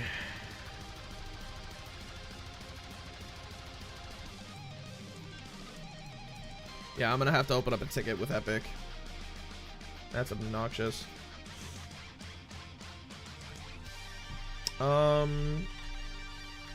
Epic Games support. Actually, I don't even know if I'm going to be able to open a ticket with them because I probably have to log in to do that. No, there's no way. I can't even go to their website. It's not even letting me go to their fucking website. Literally, from here, how to contact Epic support. I click on it, and I can't go in. Do I have to do this from, like... let me copy link address and open it up in an incognito window. We're currently experiencing issues when trying to... Okay, cool. Wonderful. It's not me. It's literally the first thing on their support page. Oh, man. December 2nd. 2023. We're currently investigating. Continuing to investigate. Continuing to investigate. Continuing to investigate. Continuing to investigate. Oh, man. Well, this is what we'll do. This is what we'll do. We're going to, I'm going to minimize this, and we're going to play this here for a second, and we will see whether or not it's really immediately required for us to actually do this, or if this is something we can come back to. And I'm going to press continue, and then I'm going to put my email address, and I'm going to sign in. Okay, with that done, we're now ready to jump in. Now, one thing I would like to mention is that for some people it might say subscribe or something like that. Go ahead and press it.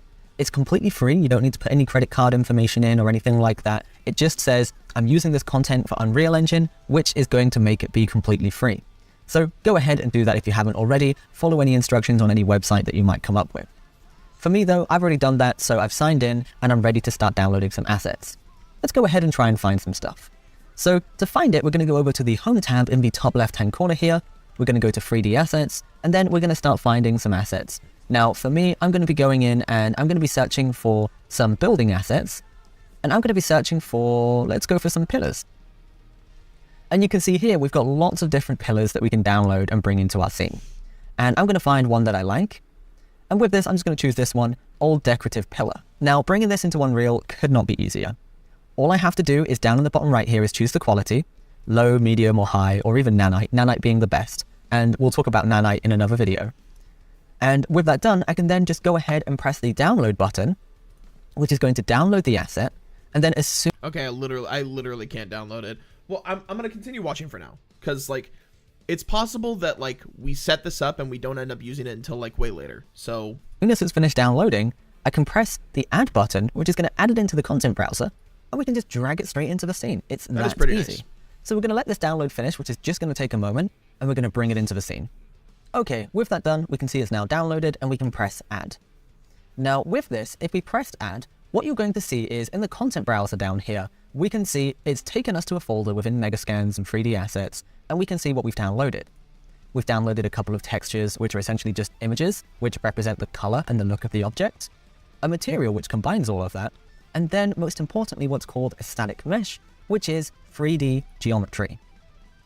And with this, we can then find where we want to place that geometry in the scene, and then we just drag and drop it into the scene, just like that. And with this, we can now move all around this object, see all of the detail on this, which I think is just absolutely amazing.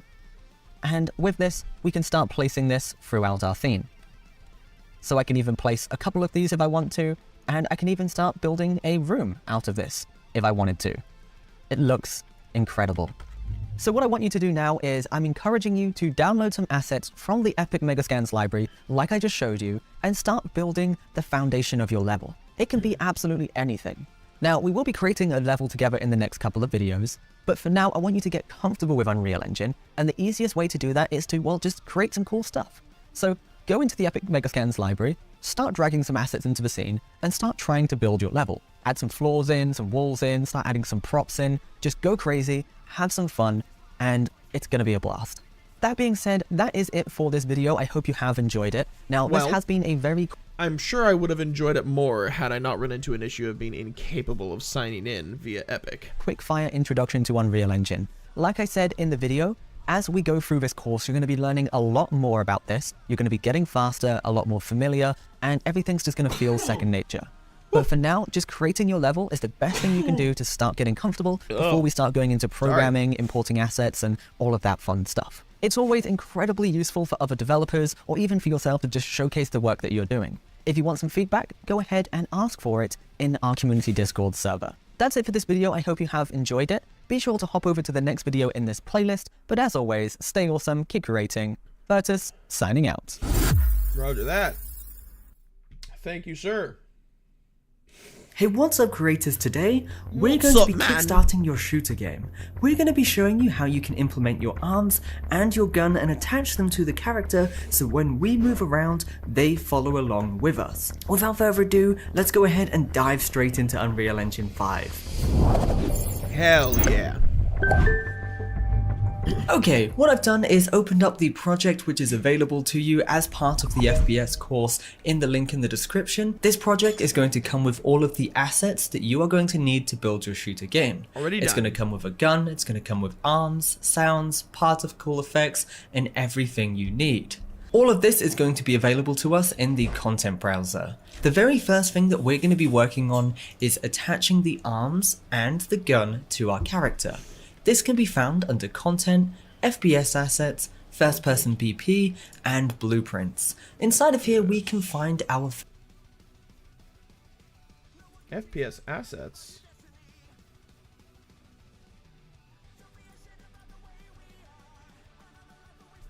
What? Content, FPS Assets. I don't have FPS Assets. It's probably FPS Arms, I would guess, or maybe first person, just in general. First person BP.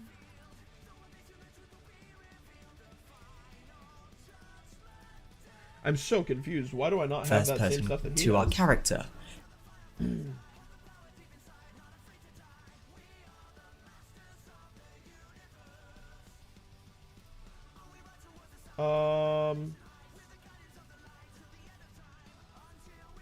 I don't know why it doesn't. My face is first person.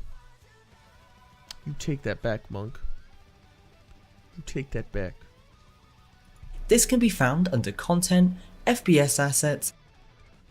Content. There is no FPS Assets. They had to have changed it. They had to have changed the blueprint, like, or the starting thing a little bit.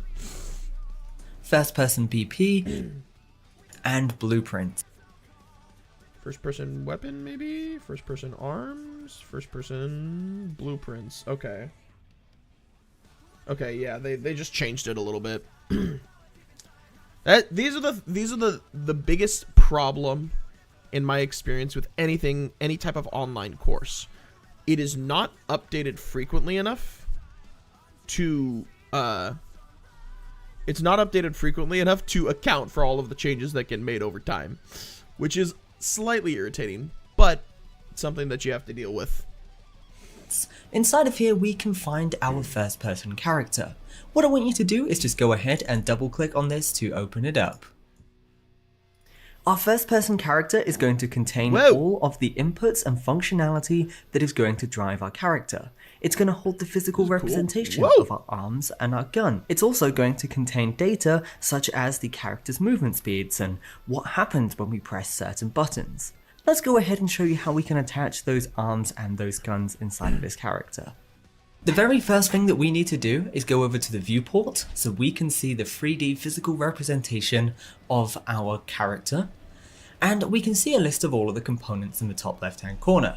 We've got a capsule, which is for our collision, and we've also got a first person character camera, which is what the player is going to be able to see out of.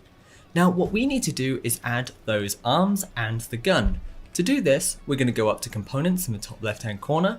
We're going to press add, and then from here what we're going to do is add in a skeletal mesh, and we're going to be giving this the name FPS Arms. Make sure this is parented to your first person camera so it moves along with it. Which it is. In the details with these FPS arms, we're going to be setting the skeletal mesh to mesh_arms.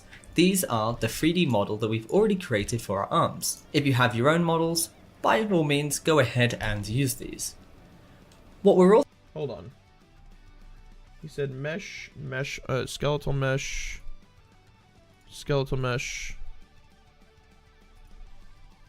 arms. Oh, wait a minute.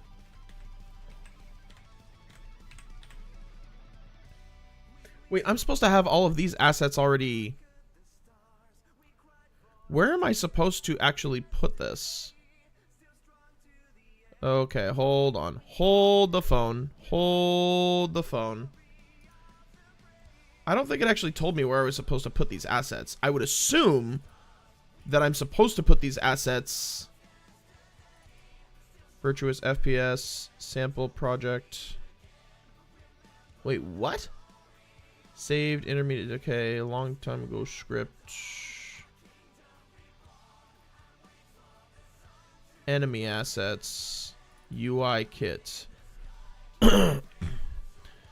3-month-old training, confusing. 6+ month old training, partly useless. 12-month-old, yeah, that's pretty much how it works.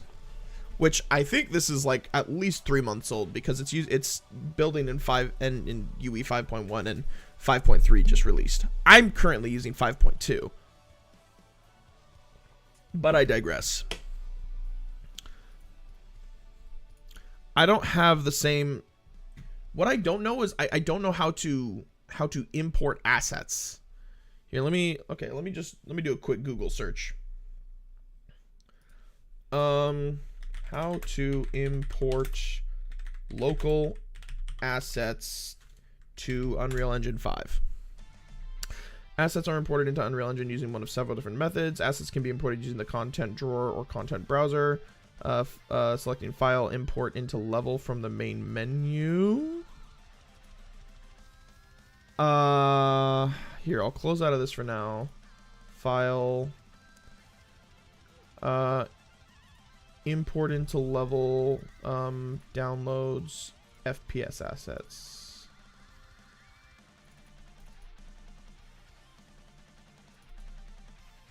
Okay, well this is not what I'm looking for, because yeah, that's not really what I'm looking for here. Mannequin arms.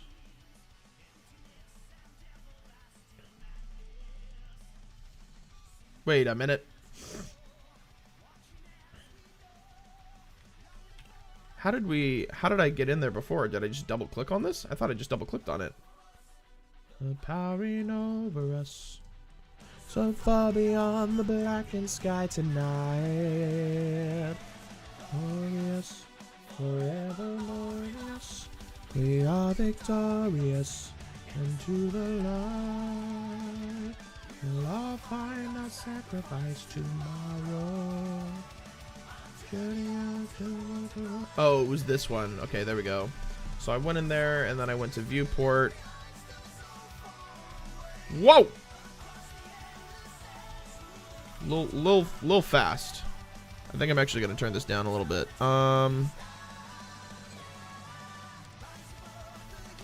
Wait, did that increase it? I think I just increased it. Star Chaser.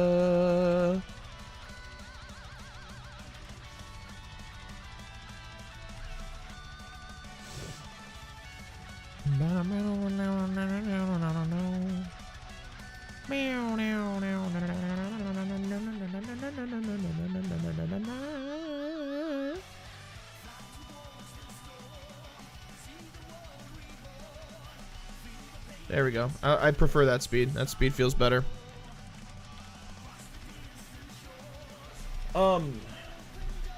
Problem is, I don't have the other thing that he's saying I should have, which is supposed to be presumably the assets that I downloaded with this course, but I don't know how I was never given any direction into like how to properly import these assets.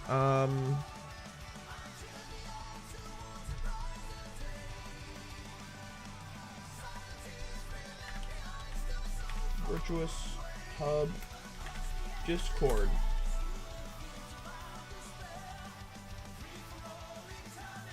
We stand, yeah. Star Chaser.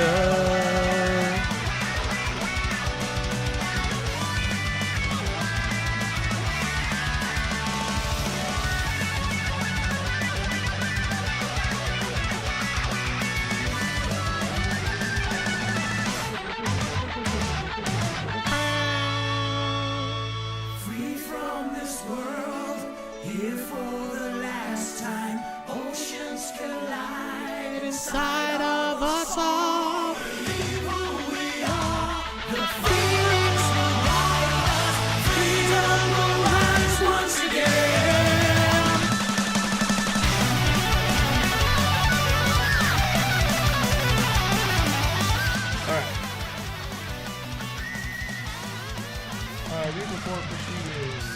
before posting community. Happy to let you all know that we have a designated section here. I'm just going to move this over here, make it a little easier. We have a designated section for community-made content. This aim is to better assist the community in showing off all your hard work and share it with the thousands of people in the server. Anyone posting in these channels must read this before posting, and if the rules are not followed, moderators will delete the post and give a warning. Virtuous Learning Hub takes no responsibility for any differences or disagreements when using community-created assets. By using these channels, you agree to take full liability. Please do not repost the same game or content unless it has undergone a significant change. If so, please wait at least 2 weeks to post again. If possible, edit your original post. This is enforced by moderators to ensure fair exposure to everyone. Channels are designed for finished content. All content must be your own work. Any plagiarism, yeah. Rules constantly sketch your dangerous post can lead to a ban. Yep.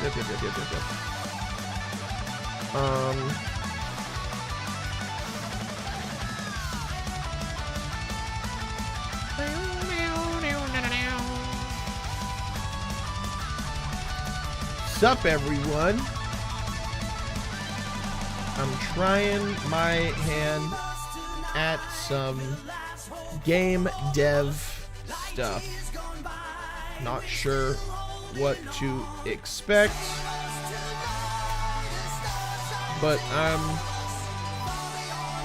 shooting my shot. Glad to be here.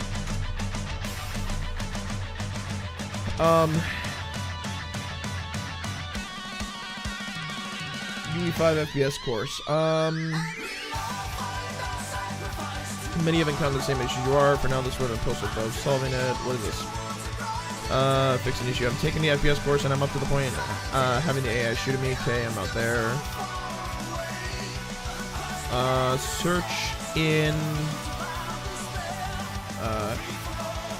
UE5 FPS course.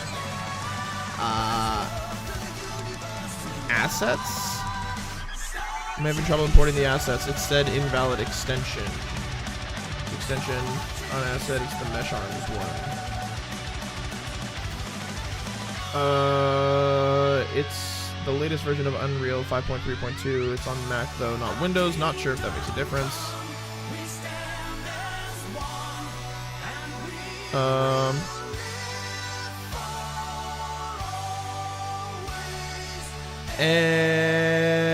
Evermore.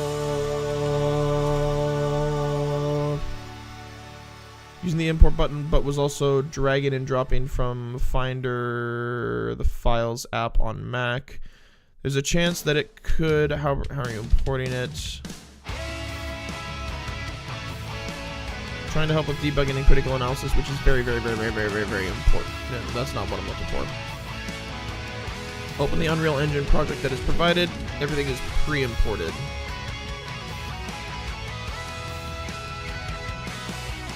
So I just started on this course and I downloaded the assets for the course, but it's not showing up for Unreal Engine. How do I make it so that I have one on there? You need to open the Unreal Engine project that is provided. Everything is pre-imported. Okay, well, that was not made clear. I was told to create my own project, not to open the one that is provided to me. What the hell? Okay, well, if that's the case, then I'm going to close out of this. I'm going to close out of this. Don't save. And I'm going to go back in here. Show in folder. I'm just going to delete this flat out. I'm also going to delete this as well, just because I really don't need it to be in there.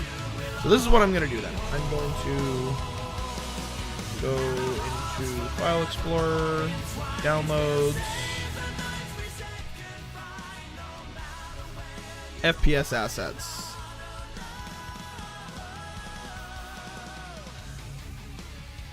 That's so bizarre, man. Sample project. So if I open this up, yeah, 5.2 is what I'm looking for. I presume it's going to take a minute to launch.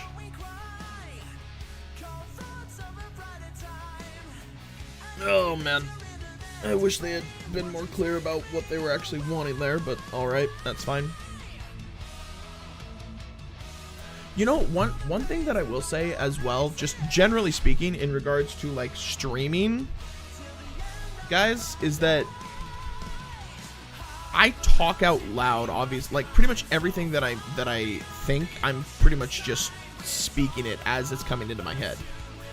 I will say that talking out loud as I am doing any type of work is incredibly helpful for helping me focus my thoughts. If I'm not talking out loud, my mind wanders. So streaming is actually a really good way to help me focus on what I'm doing. Granted, I can get distracted by chatting with you guys, but that's fine. So long as I'm like able to focus, it's huge. Co-working helps me, dude. Actually, that's huge too. I find it a lot more difficult to get projects done if I'm doing a project by myself. If I'm not with anyone, I feel like my productivity just goes down the drain. And maybe it doesn't necessarily have to be that I have to work with someone else on whatever it is that I'm doing. And my mom would 100% say the same thing, because apparently I kind of remember this, but for her this was like a big thing. I was homeschooled up until 6th grade, and while being homeschooled,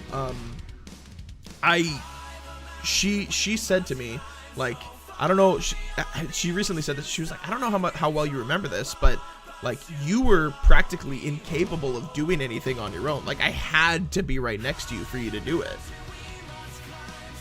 And I don't know, like, to what degree that meant, like, oh, was she, like, having to do a lot of work for me? Which, actually, I do know she did at least a decent amount of work, like, for me, with me.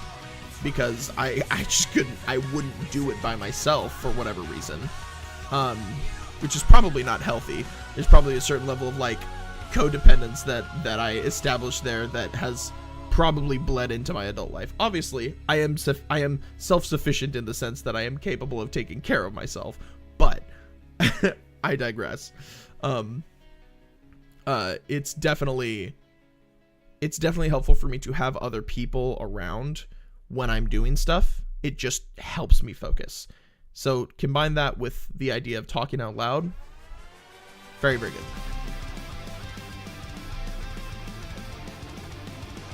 That's what helps me dial it in.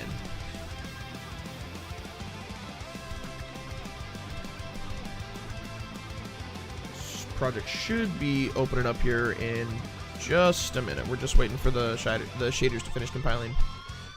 Never understood it until your wife was like, hey, can you come up here to the bedroom to read your book while I do my homework? After that, it kind of clicked with you, and you feel like working sessions with teammates at work seems to multiply your productivity. Yeah, dude, it's so weird. Like,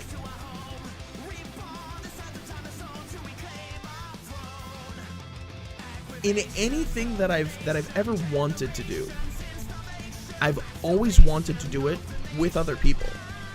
And I think that just kind of speaks, I mean, for me, it kind of speaks to my own personality, but I think in general, it kind of speaks to just the natural inclination to be social with people. You know, and being social doesn't mean like, oh, like we're always talking, we're always interacting with each other. It could simply be something as simple as, like you said, just being in the same presence with someone, being in someone's presence. Like, and just having that like silent companionship there is just incredibly valuable. It's incredibly valuable. Oh, I am out of G Fuel. Here. This thing is about to open up, but I'm going to go fill up my G Fuel real quick. Enjoy the tunes for just a second. I will be right back.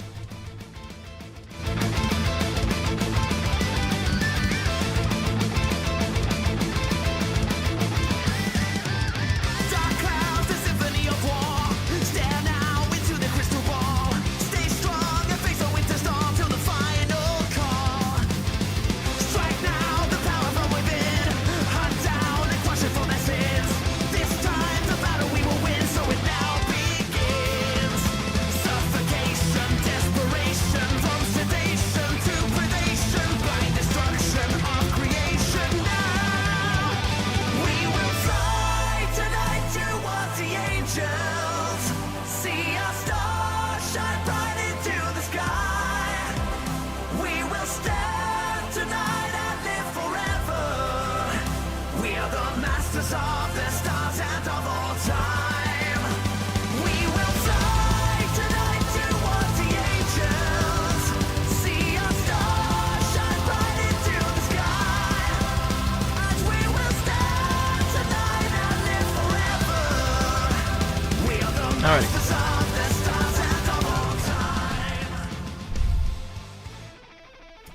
Okay, the project is open.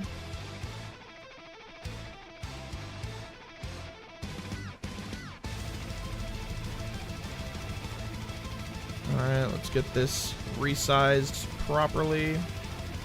There, we can close out of this. That's just kind of irritating to me that that's... Like, I don't know why they didn't make that clear, but whatever. Okay, so I need to go to FPS assets. First person BP. Okay, there we go. There we go. Okay, now we're looking at the same thing, guys. Now we're looking at the same thing. Okay, we went to viewports, and then we went to here. We went mesh arms. Yeah, we went with the... Whoop. Okay, hold on. Let's slow this down to 0.33. There we go. Now we're looking good. Alrighty. Also going to be doing is just using an animation right now for idling that we can set up. To do this, go to animation mode, use the animation asset, and inside of here, we're going to be choosing our idle animation to put our hands into the position for holding a gun. So search for idle, and we're going to be using arms_idle. And what you're going to get is something that looks like this, where we have our arms and it's ready to have a gun in there. Really straightforward. Look at that, look at that, look at that. The next thing we need to do is actually add in a blueprint and a gun. To do this, what we're going to do is go ahead and in the same folder here, we're going to right click and we are going to be adding a new blueprint class of the type actor and give this the name M4A1_gun. You said new blueprint class? We're going to right click and we are going to be adding a new blueprint class of the type actor and give this the name M4A1_gun. Okay. We're going to right click and we are going to be adding a new blueprint class of the type actor and give this the name M4A1_gun. And this is just an empty blueprint that we can use for housing all of the functionality for our gun. In this case, all we're going to do is simply just add in a quick skeletal mesh, and we're going to be giving this the name. Okay, this is the one thing that I fucking hate about online courses. They don't take into account, like, the first couple courses are like, oh cool, here's a few things that you can do that like give you the basic like navigational techniques, and then I feel like the moment you actually jump into like the substance of the course, it just fucking obliterates any sense of like, yeah, this is a beginner course, but you as the beginner are going to have to pause and rewind and pause and rewind and pause and rewind and pause and rewind because you're looking at your application and the application that you're fucking doing over here on the work. Like, fucking slow the fuck down, you stupid piece of shit. Sorry, that was really aggressive, but holy shit, it drives me fucking insane when people do this shit for online courses. They just ass blast their way through stuff that's really fucking simple for them because they know what they're doing, and they don't take into account that the person who this is designed for, which quote unquote complete beginners are not, they should not be expected to be able to move that fast. Maybe I just need to slow the video down, but holy fuck is that bothering me. Oh, sorry, that was a lot, but it just drives me insane when online courses do that. Drives me absolutely insane. Anyways, I'll drop it down to 0.75 and we'll hope for the best here. Gun, or housing all of the functionality for our gun. Okay, that sound is going to drive me crazy if I have it at 0.75.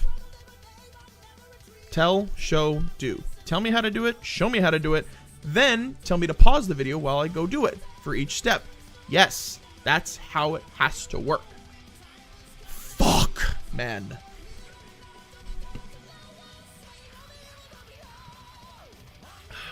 Granted, this isn't a very expensive course. It's pretty cheap. I don't know if I'm technically supposed to be streaming it, but oh well.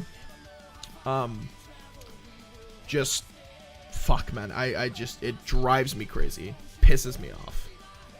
It's so flagrant. It feels like it's just a flagrant disregard for the audience that you're actually trying to reach. In this case, all we're gonna do is simply just add in a quick skeletal mesh, and we're gonna be giving this the name gun_model, and then we are going to be setting our skeletal mesh to gun in the details on the right hand side. So what we have now is a empty blueprint class with our gun. What we need to do is go ahead and attach it. If you're XQC or Pokimane streaming it, that'd be one thing. Yeah, that's kind of my thought process behind it. It's like I as an individual am not going to impact their capability of getting sales, so I figure fuck it. It doesn't really matter because I'm maybe matter of fact, if anything, what I'm doing is more likely to cause someone else to buy it, because with other people they would probably just like in like XQC or Pokimane, they would probably just be like, oh yeah dude, let's go ahead and just follow along with what she's doing and we can do it. There's not enough people watching in here for it to actually make any measurable difference. But into yeah, our first person character, and as we go through the course we're going to be building out the functionality for this gun blueprint so we can get it firing and doing all kinds of fun stuff. So let's go ahead and hop back over to our first person character and get this gun in here. To do this, what we're going to do is go ahead and find our M4A1 gun in our content browser, and we are going to drag it onto and over our FPS arms. It's cool I'm doing game development. I'm trying my hand at it. I've never done anything like it before, so don't expect much, but appreciate you stopping in, Pineapple. And if we go ahead and expand this, hold on, what is it that he just did there? Let's go ahead and hop back Okay, so over we hop to back our over here. first person character and get this gun in here. To do this, what we're going to do is go ahead and find our M4A1 gun in our content browser, and we are going to drag it onto and over our FPS arms. And if we go ahead and expand this, Onto, whoa. Check this out.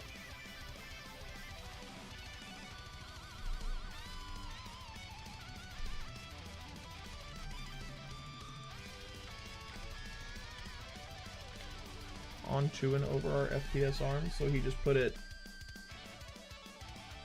first person camera. Oh, wait, why are these arms not?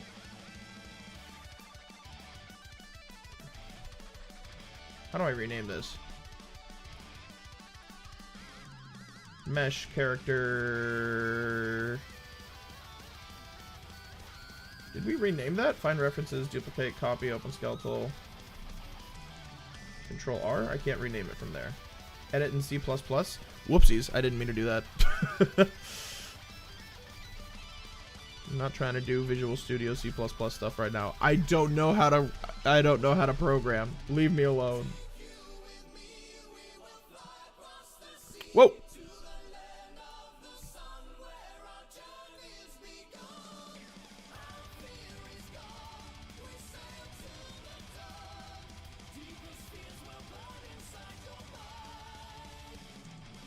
Alright, there we go. Sure, I guess it doesn't really matter all that much. We're just going to attach it to the first person camera. Wait, isn't this supposed to be the mesh character mold? I thought this was supposed to be attached to the first person camera.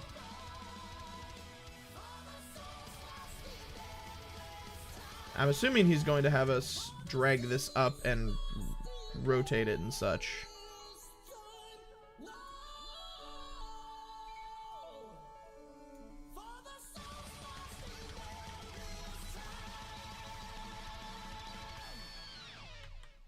Ah, Q and E go up and down when you're doing that. Gotcha.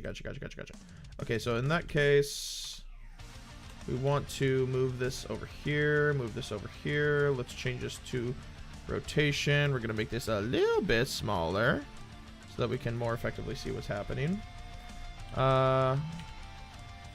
Rotation, I'm going to put this here. I'm going to move this over this way. And we're going to move it back.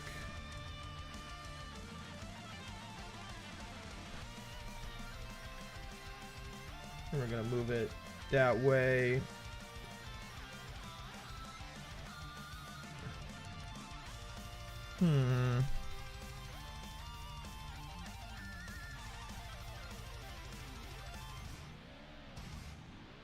Except I think we want this to be more like that, and then we go here, move it over this way.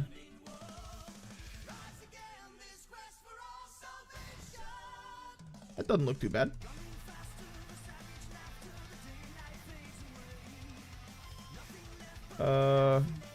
Maybe have it like right there. I'm thinking that looks pretty decent as far as where the positioning is. We can see we've got our M4A1 gun here, but it's not in the right position.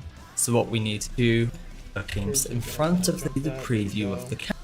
And the easiest way for us to do this is to go ahead and go to our level, select our first person character actor here, and we can see the preview of the camera. With the first person character blueprint window open, I can then just take these arms and I can move them into place and line up my gun exactly how I want it in my shooter game. So take some time, just adjust that and make it look all good. I'm quite happy with that, and what we can do now is jump in, press play, and I can move around. I've got my rifle there. Oh lord, it doesn't move with the camera. Oh no, why is it not moving with the camera? Oh, it's probably not moving with the camera because I didn't actually attach these to the first person camera. One or more of the selected components cannot be attached. Why? Just adjust that and make it look all good. I'm quite happy with that, and what we can do line up with hold the phone. Hold the phone.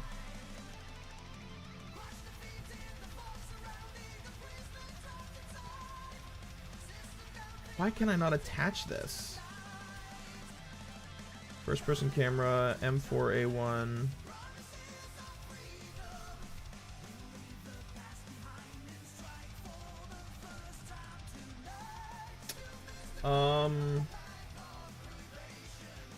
First person character.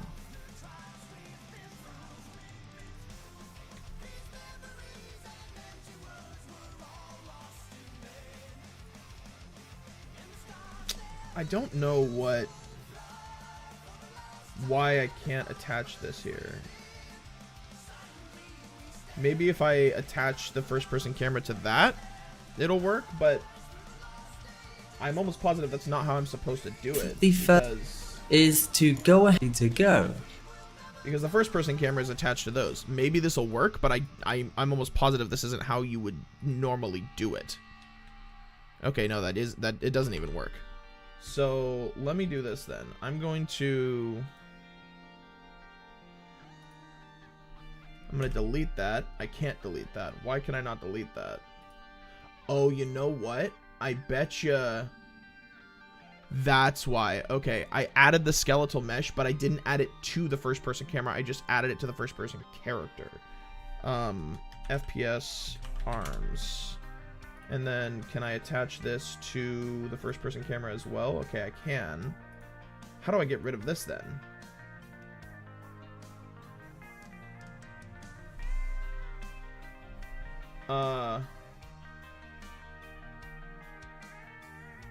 Skeletal mesh asset, mesh arms. And then we did animation, use animation asset. No, we changed it to... Right, we used...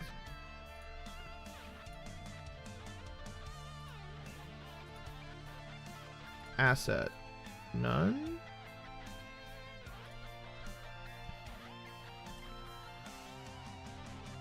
What did we do with this one? Okay, hold on. Let me go back to this one.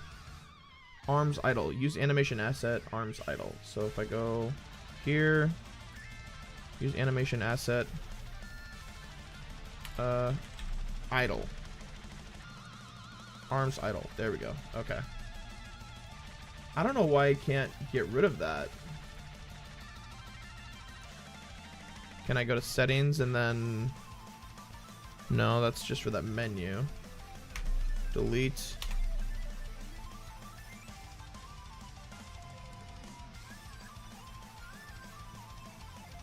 Here, I'm gonna ask how to remove component from,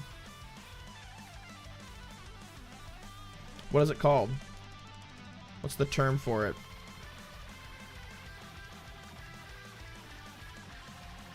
Component from blueprint.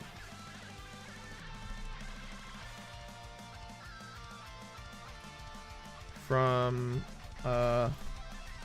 blueprint Unreal Engine 5. Removing component in blueprint. Is there a way to remove a component using blueprints? I'm specifically using Paper 2D, but would also be interested here if possible. Not sure this is what you're looking for, but check in any blueprint without checking the context-sensitive box. Type component. You'll find some abilities like set, toggle, active, inactive, or set toggle visibility or destroy for all components and others. Knowing what will be the right one depends on what you're looking for. I mean, I know what I'm looking for here. I just...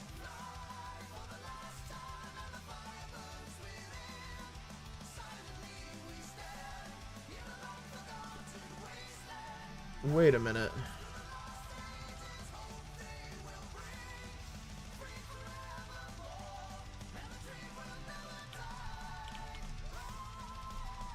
Okay, hold on. I'm doing this for a second. How did I go to the... How did I go to that perspective that I was in? Oh, okay, it just started there. I'm a little confused because, okay, so we got first person character. Okay, M4A1 gun, first person character. Let's open this up. Go to viewport. Or actually, I guess it doesn't really matter if we're in viewport or not.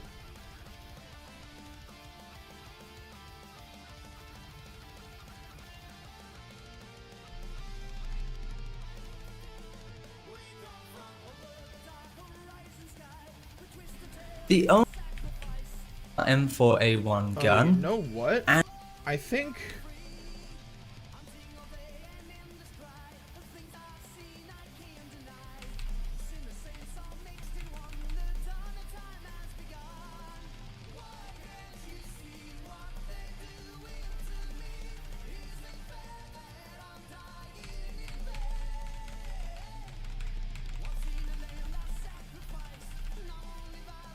I think the problem that I had here and is that parent I it jumped. arms. These are the 3D model that we've first person character, camera, which is what the player is going to be able to see out of. Now what we need to do is add those arms and the gun. To do this, we're going to... Okay, so the character mesh itself... Okay, I obviously did something wrong there. I'm actually just going to back up because it's not letting me... I don't know how to remove the...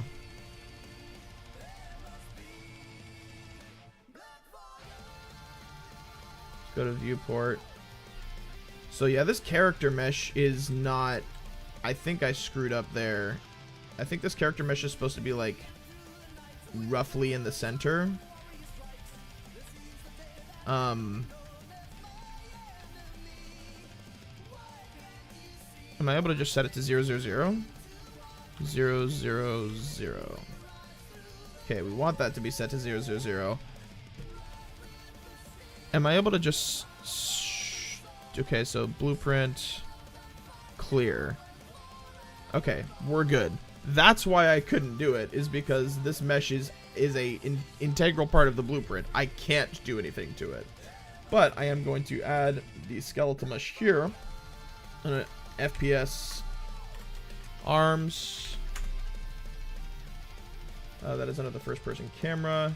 And then we're also going to, there was one other thing that we added. What was it? Oh no, we just drag and dropped. We just drag and dropped. Okay, so we'll move this over here. We'll move this in here. Move this over this way. Wait, where's my M4A1? Oh, I haven't actually done anything with that yet. Right? M4A1 gun.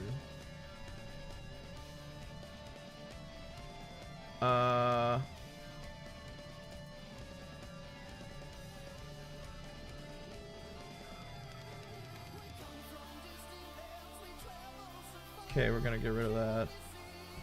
Oh, okay. Did we add it from in here? M4A1 gun. What is it that we did here? FPS arms, then we jumped into... We made the new blueprint. This is just a empty blueprint that we can use for housing all of the functionality for our gun. In this case, all we're gonna do is simply just add in a quick skeletal mesh, and we're...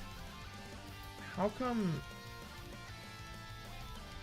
Let me close out of this. If I open this up like this... How come when I open that gonna up be it looks different than simply his adding does? a new blueprint class of the type actor and give this the name M. All we're gonna call A1 underscore M4A1 gun. underscore gun. Okay. And this is just a empty blueprint that we can That use looks for nothing like what I get when I open mine up, and I don't know why.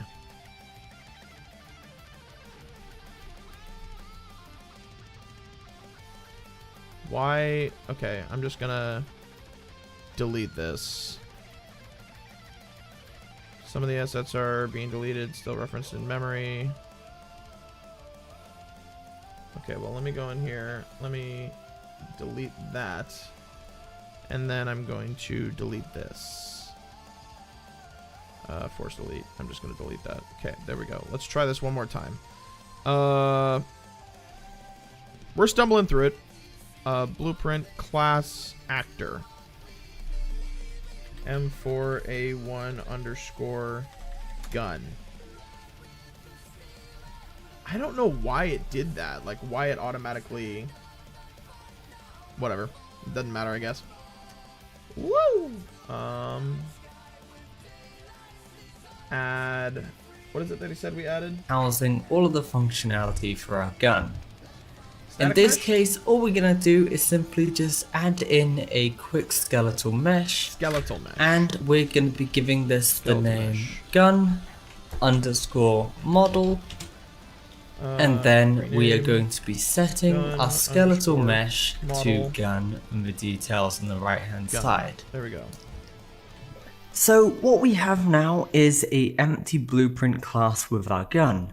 What we need to do is go ahead and Import, attach it drop this in into here. our first person character, and as we go through the course we're going to be building out the functionality Done. for Except the FPS arms I still haven't done yet. So skeletal mesh, change this to mesh arms, and then animation assets, change that to arms idle.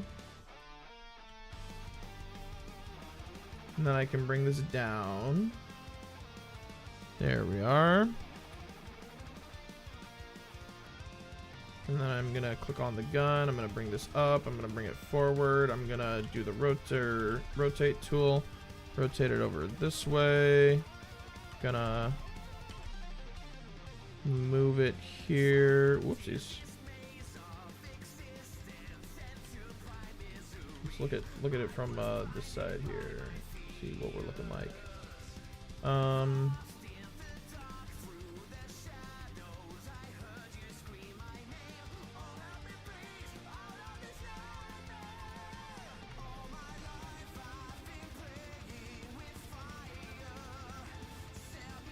There we go.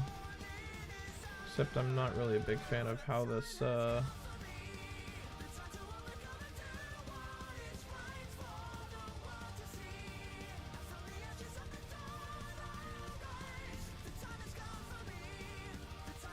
let's rotate this just a tad bit.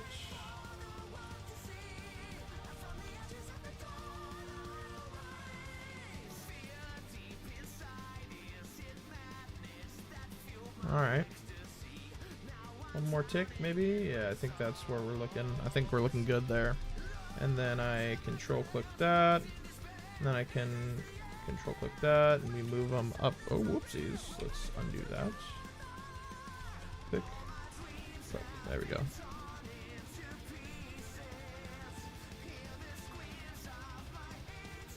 There we go. We're gonna call that good.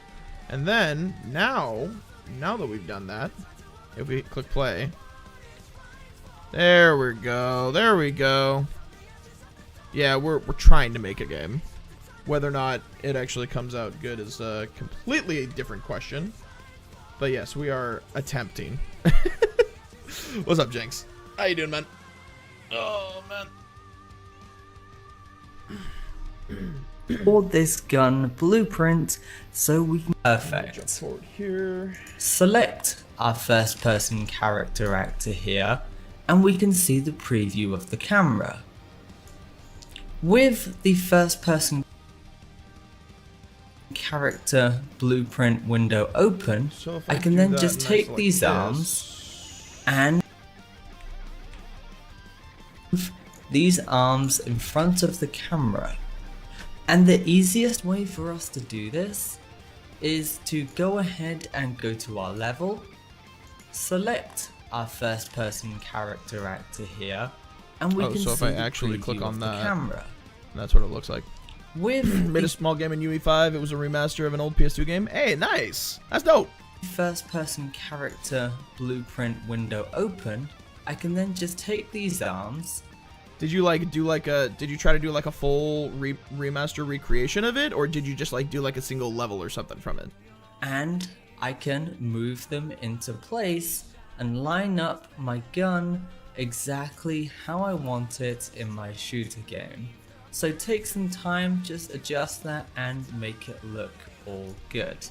I'm quite happy with that, and what we can do now is jump in, press play, and I can move around. I've got my rifle there. It looks up, down, Whoopsies. left, right, and all of that good stuff with me.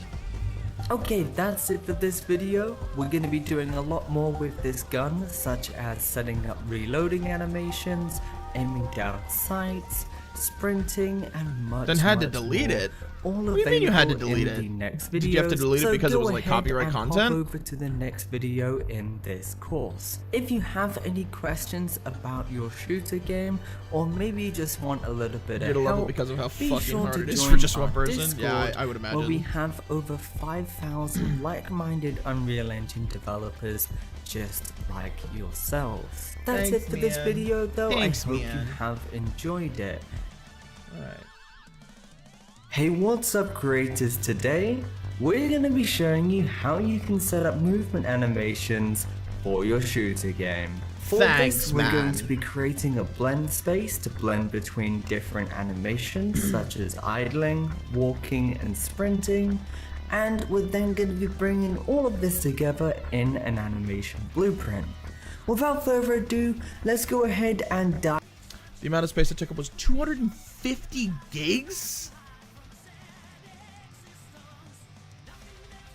Okay.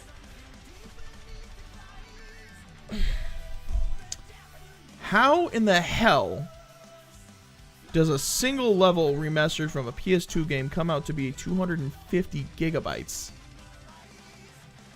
That sounds like that's legitimately worse than COD. But COD is a full-on game. How does that happen? Dive straight into Unreal Engine 5. This is inside of...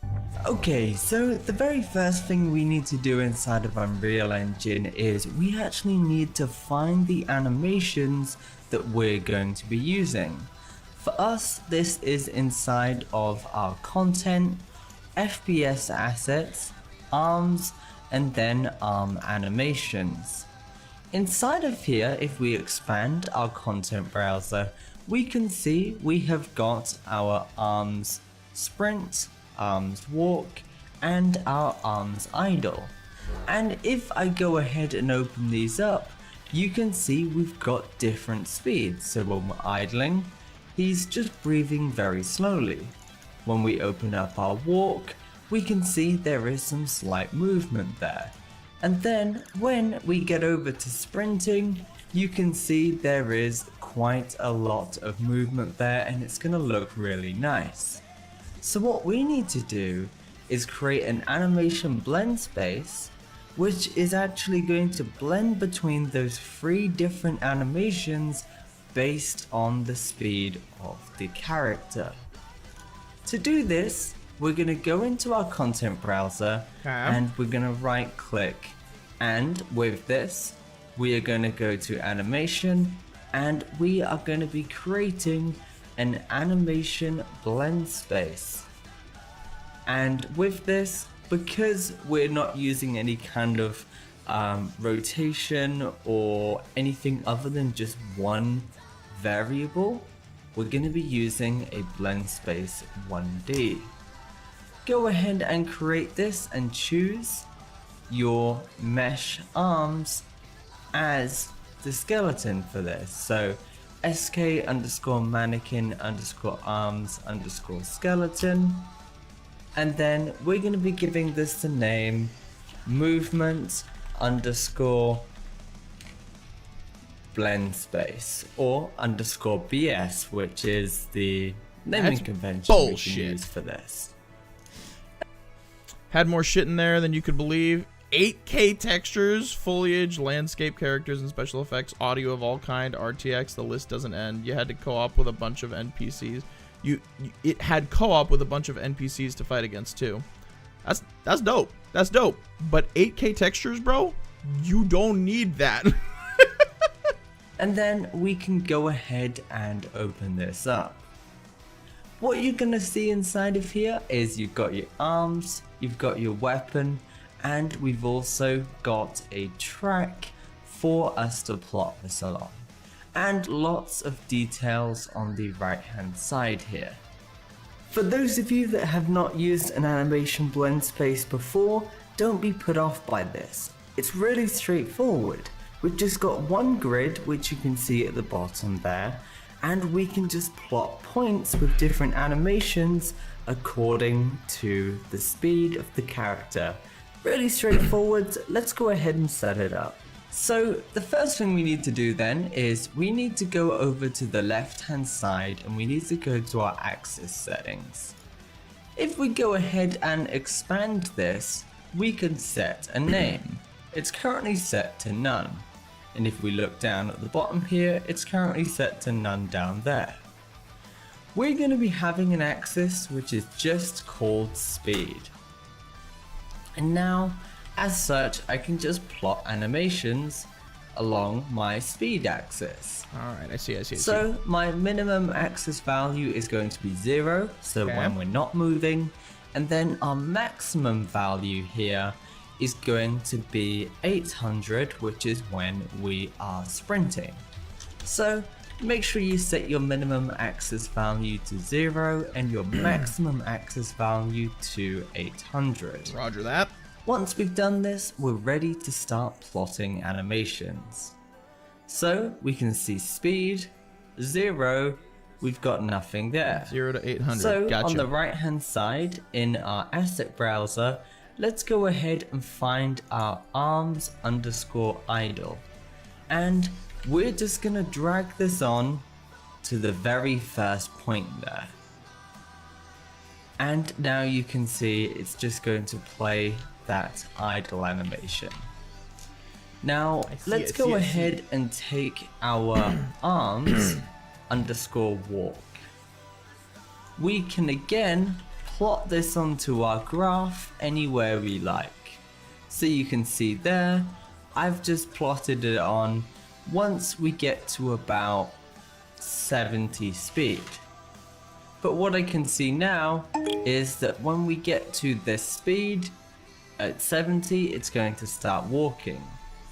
What I'm also going to do is plot that walk in there again at around 300 speed, or yeah, 300 speed, because when it gets to 300 speed, what I want to happen is for the player to begin building up to that sprint, which is going to be at the full animation once we get to about 800 speed.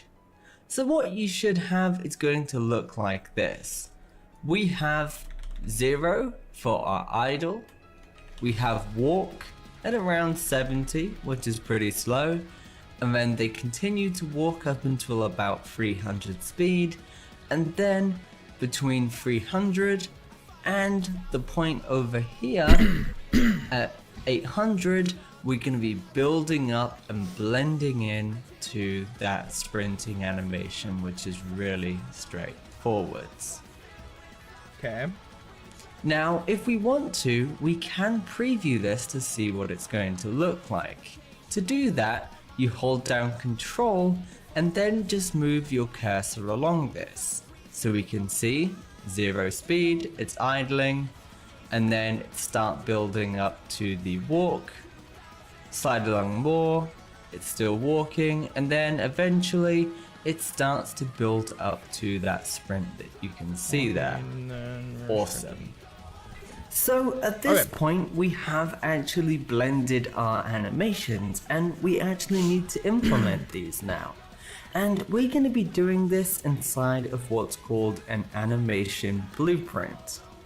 An animation blueprint is essentially just going to allow us to blend between different animations or animation assets depending on the value of some blueprints. Let's set it up. To create our animation blueprint is really straightforward. You can create this anywhere you like. For me, I'm going to go to my FPS assets and I'm going to go to my first person BP and blueprints folder. Inside of here, I'm going to right click and add a new animation blueprint. Animation. And again, I'm using the same skeleton as before, and I'm going to press create. And I'm going to give this a name, arms_anim BP. And then with this, double click on it to open it up. What we have here is what mesh did he use? And I'm going to give inside of here, I'm going to right click and add a new animation blueprint. And again, I'm using the same skeleton as before, and I'm going to press create. Alright, and I'm going to give this a name, arms_anim BP.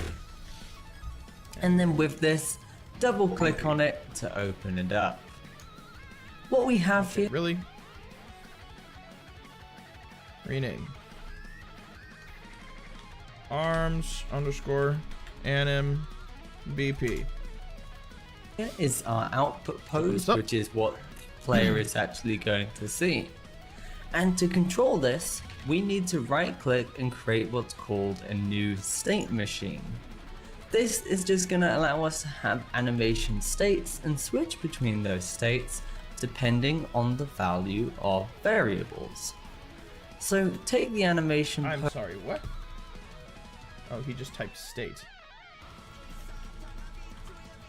State machine. New state machine. What we have here is our output pose, which is what the player is actually going to see. And to control this, we need to right click and create what's called a new state machine. This is just going to allow us to have animation states and switch between those states depending on the value of variables.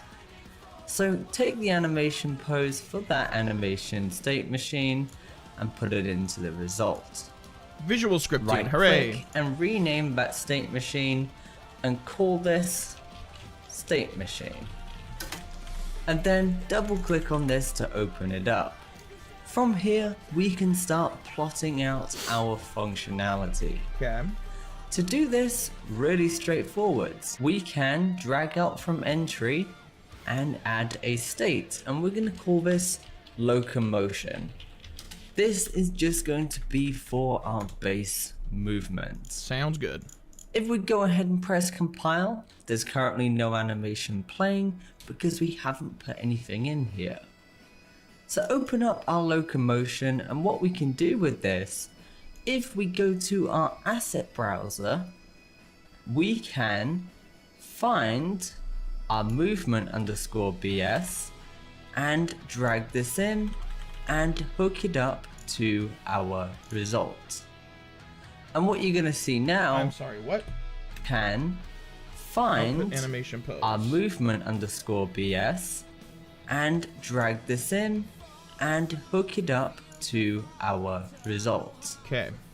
And what you're going to see now is we've hopped over to that animation blend space that we've created, but it does need a speed variable. Getting the value for this speed variable is really straightforward and really easy to bring this in. We're just going to be referencing our player character that we already have, getting the velocity and doing some blueprint magic to convert that into a speed. Let's go and do that. The place where we're going to be doing this is in our main event graph for our animation blueprint. And under event blueprint update animation, so pretty much every single frame, we can cast to our first person character, which is just going to allow us to communicate to it. As the object, we are going to get the player character, but as first person character, what we can do is we can get the velocity. And if we scroll down all the way to the bottom, we've got our velocity there. Then what we can do with this is simply use the vector. Okay, I don't have a get velocity. Get. Here, I'm just gonna type velocity.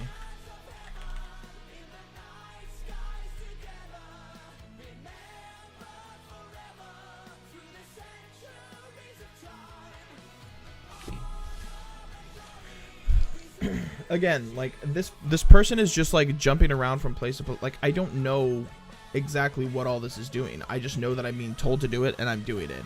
And if that's all you ever tell people to do, your training course is shit. Simple as that. If you're simply telling people what to do to get them to the end result that you desire, and that's it, that's as far as you go, your training course is shit. So, pretty fucking simple. I know I'm being very harsh in my approach to these guys and what they're doing right now, but I don't have any sympathy for people who are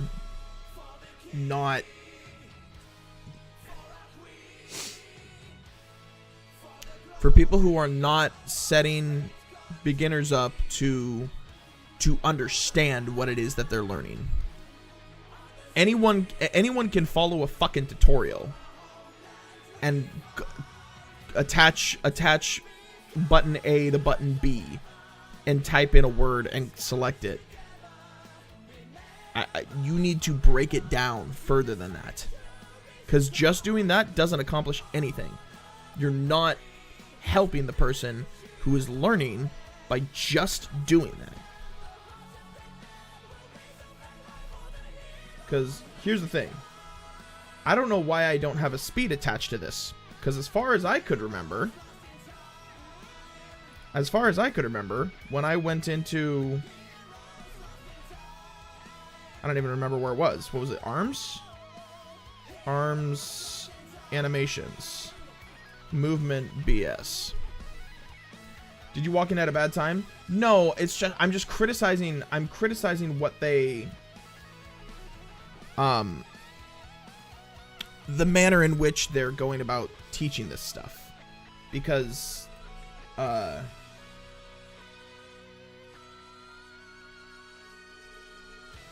reality is that the problem with what they're doing right now in the training course is they're not actually explaining. They're not taking the time to connect the dots, like for me. Like, they're under this arms BP thing that I'm currently in, the event graph. this is like visual scripting. I understand that this is visual scripting, and we're essentially, what I think we're trying to do is we're using visual scripting to get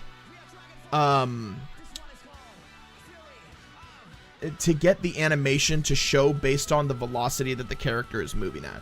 The problem is he's moving so fucking quick through all of this and not explaining what the different things are that he's actually like putting in. So none of it is actually clicking together. It's just a bunch of individual pieces that exist separately from each other in my mind.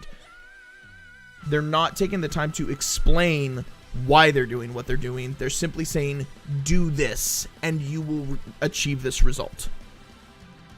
That's it. And I'm just criticizing them for it.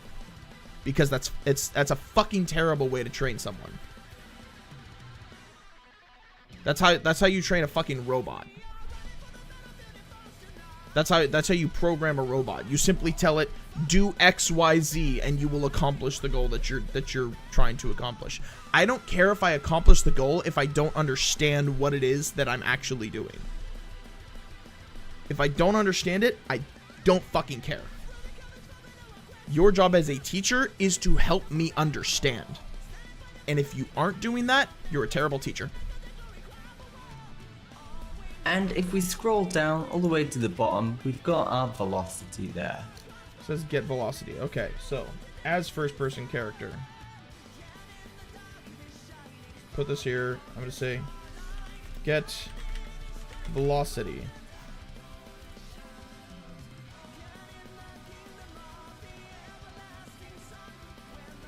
Then what we can do with this is simply use the vector length node. And this is going to allow us to convert this into speed. So I can take my vector length and I can promote this to a variable. And I'm going to give this the name speed in the bottom left hand corner there. So I know that's quite a bit of blueprint that, and I can promote this to a variable. And I'm going to give this the name speed in the bottom left hand corner there. So I know that's quite a bit of blueprint that I just did there, but let's just quickly run through that. So how come I can't rename it?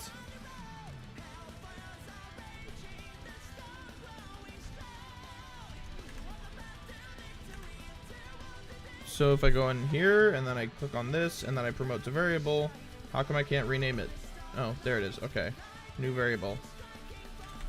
Speed.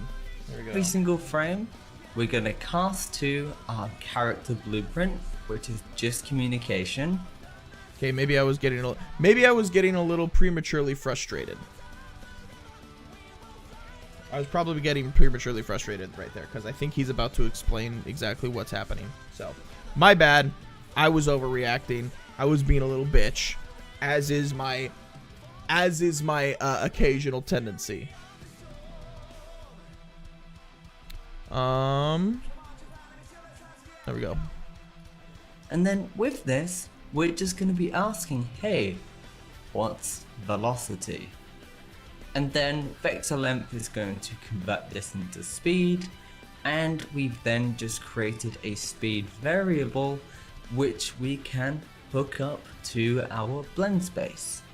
So make sure your blueprint looks like this and your execution path goes along this line. So update animation, cast to, and set the speed. If we go ahead and compile, go over to, how did you fucking compile? Goes along this line. So update animation, cast to, and set the speed.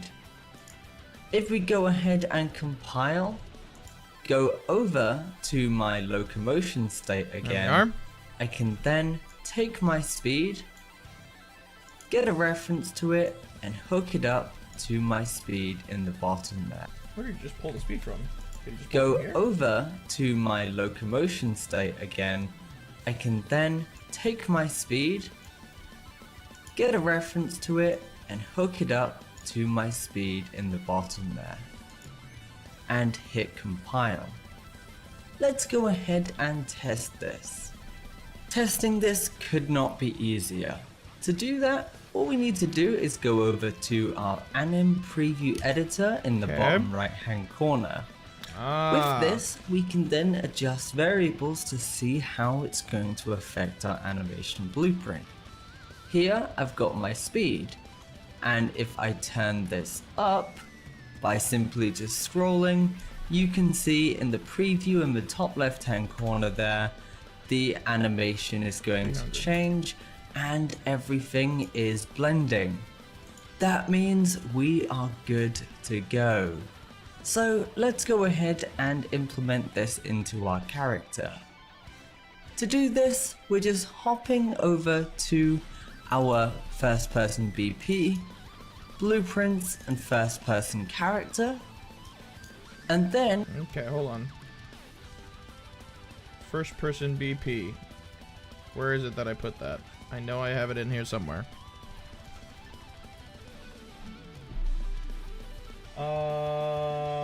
First person character is what I'm trying to get to. First person character. There we go. First person character is what I'm growing to. In our FPS arms and the components in the top left hand corner, components. what we're gonna do is instead of just having one animation, we're now gonna tell it, hey, use this animation and change between the different states or blend spaces depending on all of these values that we've got.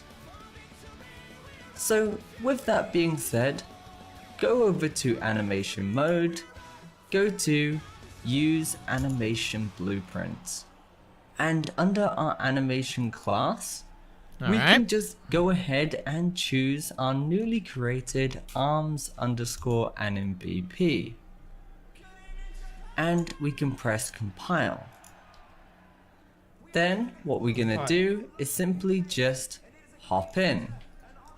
And if we see now, as we start moving, you can see we have those animations for our weapon. So it... Okay, problem. My gun isn't actually moving with my arms.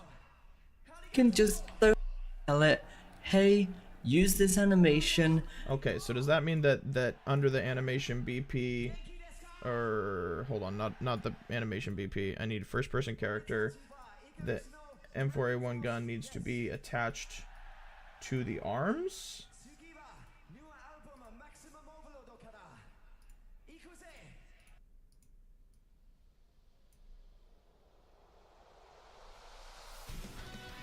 Okay, yeah, the gun is supposed to be attached to the arms. That's a problem. I don't think anything else has changed yet, though, so... How come I can't delete this now?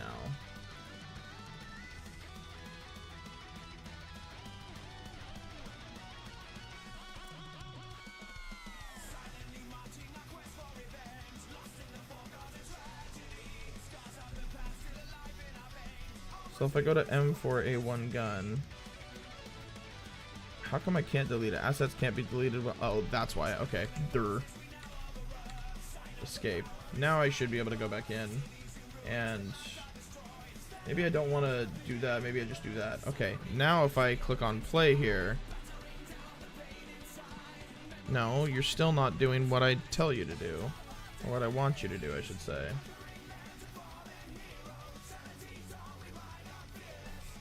And change between the different select head, and then in our...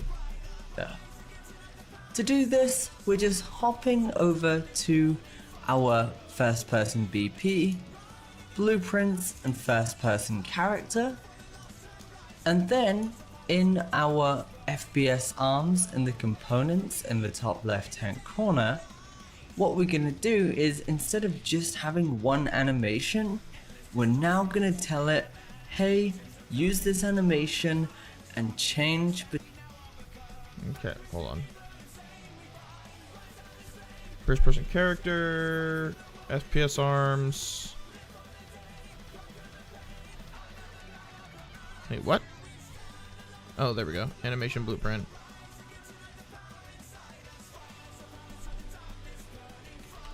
Arms. NMBP.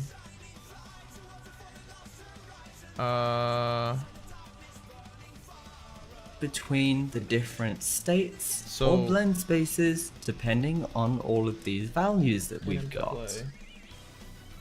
So with that being said, go over to animation mode, Okay. go to use animation blueprint, Done. and under our animation class, Oh, we can okay, I'm stupid. I haven't recompiled it yet. So now if I go back in... No. Okay, that's not it.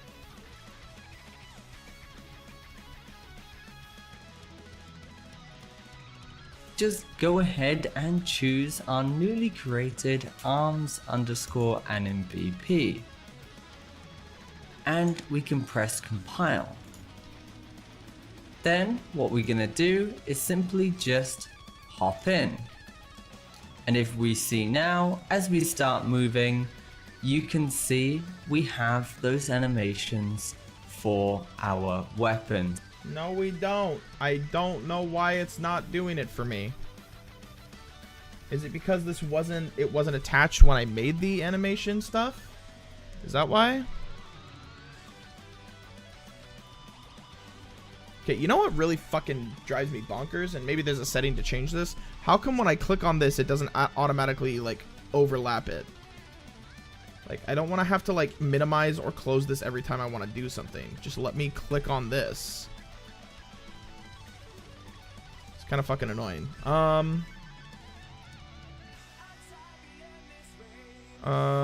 Anims, maps, blueprints, mesh, textures, animations, movement. Yes, okay. So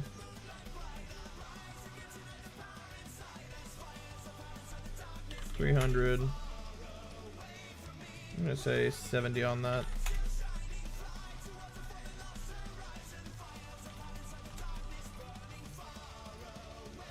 Uh, 50, 50, 50, and then this should be a 50 as well. Okay. And then if I go to, no, not skeleton tree, that's not what I'm looking for there.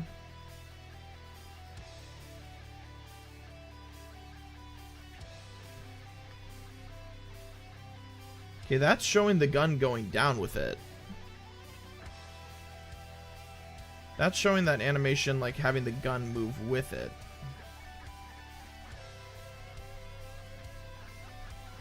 And then where did I go to get into the was it under animations, movement, BS? It wasn't. Where was it that I went to actually like change the visual scripting for it? Let me go back.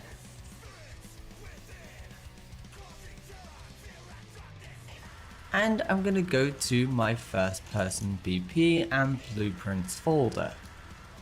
Inside of here, I put it under the blueprints folder. First person BP, blueprints folder. I'm gonna right click and add a new animation blueprint. And again, I'm using the same skeleton as before, and I'm Arms gonna and MBP. Okay, so arms and MBP. So that's what I did. I came in here. Press create. And I'm gonna give this a name, arms So we have the event underscore graph. animBP. And then with this, double click on it to open it up. What we have here is our output pose, which is what the player is actually going to see. And to control this, we need to right click and create what's called a new state machine. This is just going to allow us to have animation states and switch between those states depending. How did we get to the new state machine? Okay, so this is right. Output pose, output animation pose. This is the result that we want.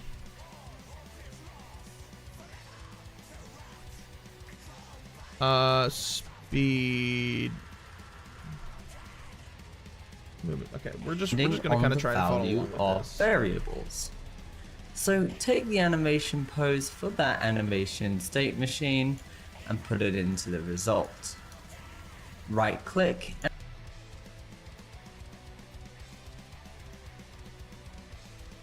Okay, so state machine. and rename that state machine and call this state machine. Okay, so that's And done. then double click on this to open it up. From here, we can start State plotting machine. out our functionality. Oh, To do did I not this, connect really these? Wait, straightforward. no. We can drag out from entry Okay, entry. and add a state, and we're going to call this locomotion. This is a state, right? This is just going to be for our base movements. If we go ahead and press compile, there's currently no animation Okay, it is a state. playing because we haven't put anything in here. So open up our locomotion, and what we Is it can because do I with didn't this, compile that? if we go to our asset browser, Asset browser, and what did we type we in? It was can find our movement underscore BS movement underscore and BS. drag this in and hook it up to our results. Wait, what? Asset browser, Output animation pose. He's under state machine. currently no animation playing because we haven't put anything in here. So open up our locomotion, and what we can Which we do did. with this, Okay, locomotion. if we go to our asset browser, Movement BS, we which can we have right here. find our movement underscore BS and drag this in and hook it up to our results. And we did. We put that. And what in you're going to animation see pose now results. is we've hopped over to that animation blend space that we've created, but it does need a speed variable. Getting the value for this speed variable is really straightforward and really easy to bring this in. We're just going to be referencing our player character that we already have, getting the velocity and doing some blueprint magic to convert that into a speed. Let's go and do that. The place where we're going to be doing this is in our main event graph Okay. for our animation blueprint. And under event blueprint Event graph. update animation, so pretty much every single frame, we can cast to our First-person first-person character, Yes. which is just going to allow us to communicate to it. Okay. As the object, we are going to get the player character. Get player But character, which as we have first here. person character, what we can do is we can get the As first person velocity. character, get velocity. and if we scroll down all the way to the bottom, we've got our velocity there. Yeah. Then what we can do with this is simply use Return the value. vector Vector length. length node. And this is going to allow us to convert this into speed. So I can take my vector Return length value speed. and I can promote this to a variable. And I'm going to give this the name speed in the bottom left hand corner there. Oh, wait a minute.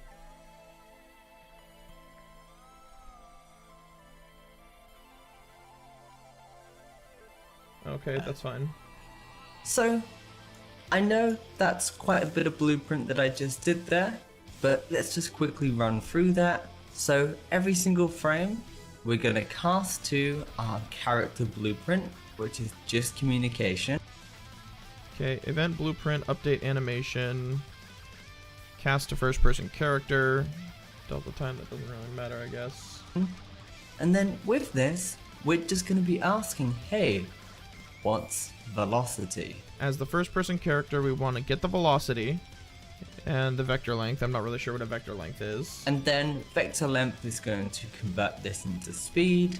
Okay, vector length is the conversion, And we we've set that to then speed. just created a speed variable, which we can hook up to our blend space. So make sure your blueprint looks like this and your execution path goes along this line.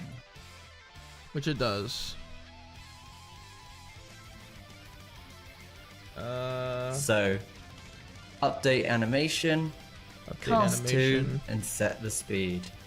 Cast to speed. If we go ahead and compile, go over to my locomotion state again, I can then take my speed, Locomotion state. get a reference to it, and hook it up to my speed in the bottom there. And hit compile. Let's go ahead and test this.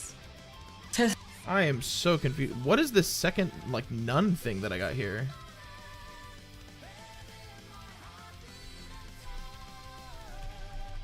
I'm thoroughly confused as to why I have 2 of these here.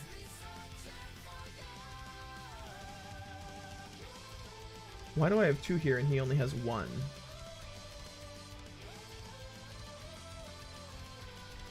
So is that a problem with the movement BS itself? Seems like it probably would be.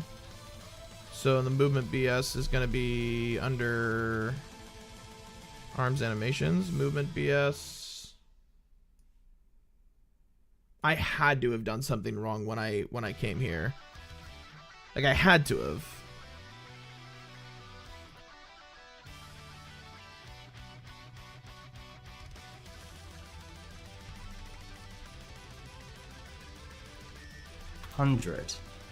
Once we've done this, we're Okay. ready to 0 start to plotting 800. Okay. animations. Cool.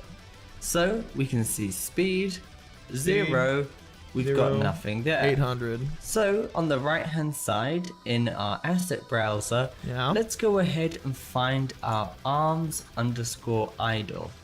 And we're I'm just pretty gonna sure this is drag this arms on idle, to the very arms first walk, point there. Arms walk, arms sprint. And now you can see it's just going to play that idle animation. Yeah. Now let's go ahead and take our arms underscore walk. We can again plot this onto our graph anywhere we like. So you can see there, I've just plotted it on once we get to about 70 speed. Yes. But what I can see now is that when we get to this speed, at 70, it's going to start walking. Which we can What tell I'm by also holding going to control and, do like, seeing the is animation plot start. that walk in there again at around 300 speed, or yeah, 300 speed, because when it gets to 300 speed, what I want to happen is for the player to begin building up to that sprint.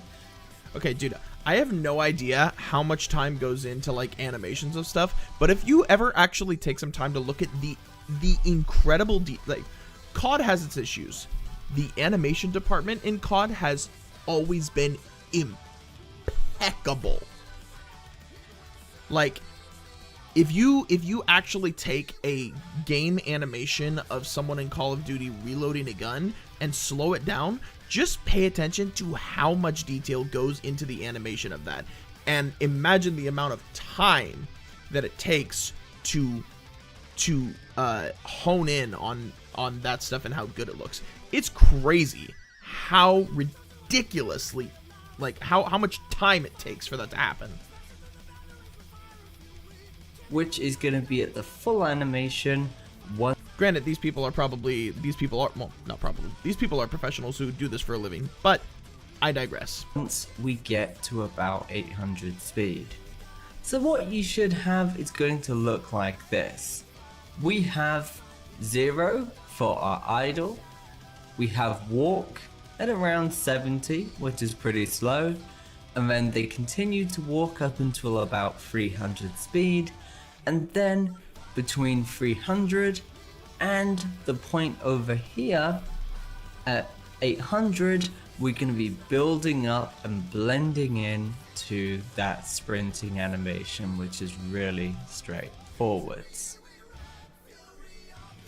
Now, if we want to, we can preview this to see what it's going to look like. To do that, you hold down Control and then just move your cursor along this. So we can see 0 speed, it's idling, and then start building up to the walk. slide along more, it's still walking, and then looks good. eventually it starts to build up to that sprint that you can see there. Awesome. So at this point we have actually blended our animations and we actually need to implement these now. And we're going to be doing this inside of what's called an animation blueprint. An animation blueprint is So I didn't miss anything there. So why is it not applying to the... I don't understand why it's not applying to the first person character.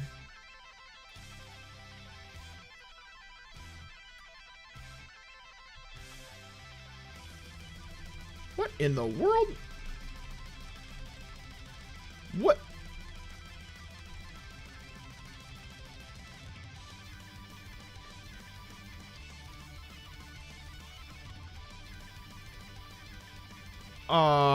What? What is going on here?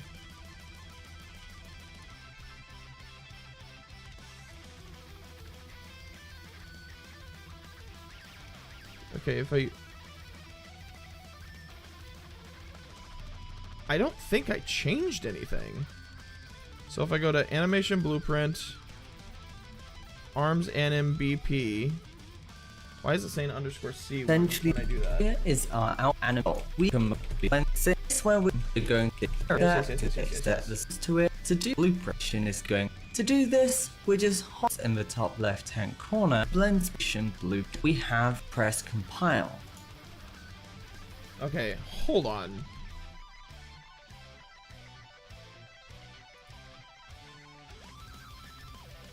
But why is the gun not actually attached to it?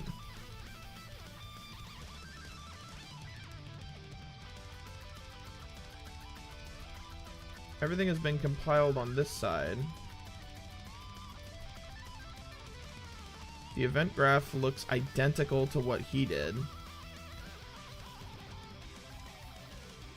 The only thing that I can think of that's different is the fact that we have these two, like, for whatever reason, this node. I'm just gonna fully delete this and I'm gonna re-add it and see what happens. Speed, there we go. Connect that to results. Compile. And then I'm gonna go back into our first person character and I'm gonna recompile. Alright, guess I don't really need. What the hell just happened? Okay, cool. It just crashed.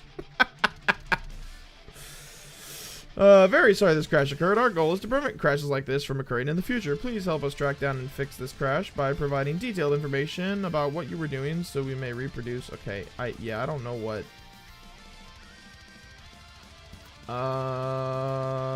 Send and close. Get it out of here. Literally, it just full crashed on me. What the hell? Well, let me go back into downloads real quick.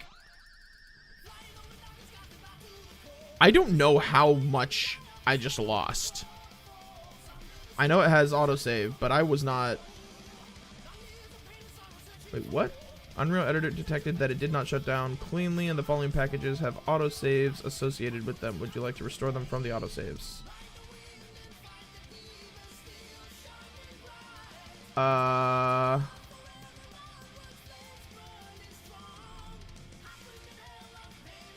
First person character, BP, blueprints. I'm gonna say yes. Restore selected.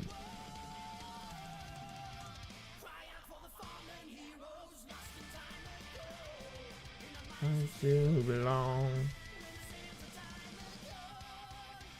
So the shattered mountains blazing with power. Unity we stand, far wide across the land. Victory is ours. Towards the caceries and fight for the truth and the freedom, Gloria. What is this construction script? Oh no, okay, that's just for that particular item. We don't need that at the moment.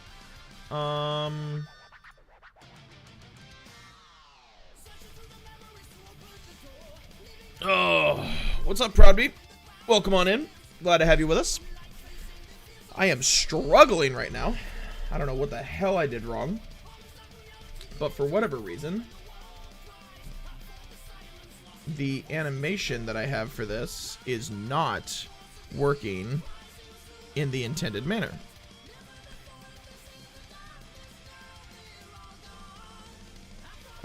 Also, guys, it's just occurring to me now, I still don't have all of my stuff, all of my notifications and stuff set up yet. Decent day, how am I? I'm doing alright. I'm doing alright. This is like my first crack at game development stuff. I've never done anything like this before. I'm following along with a tutorial, but I've obviously done something wrong. I'm currently trying to apply a blend animation, or blend state, I think is what it's called, to the animation of me in here, having this, like, here, I'll just open it up. I'll just open it up instead of trying to explain it, because my is trying to figure this out.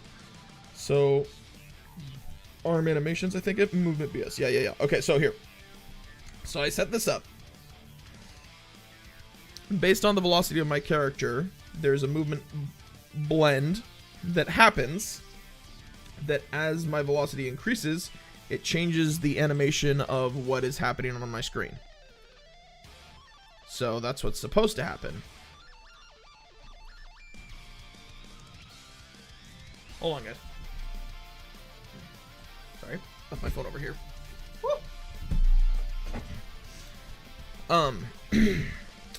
And it is working in here, and then from this,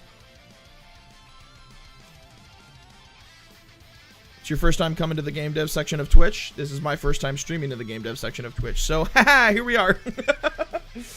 Welcome in, dude. Oh boy. Out of curiosity, just out of curiosity, did you stop in here in any capacity because of a guy named Pirate Software? I am curious.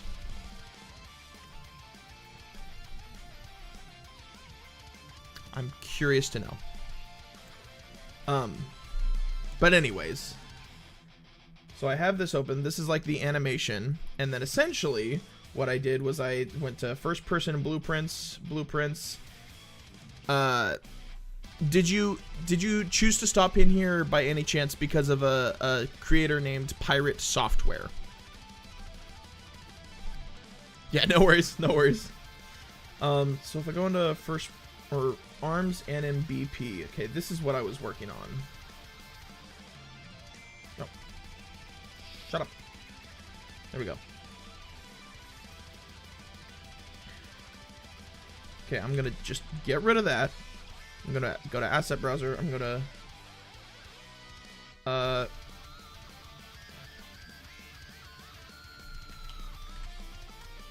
oh no, I just need to use the movement. Okay, movement BS, attach this to that,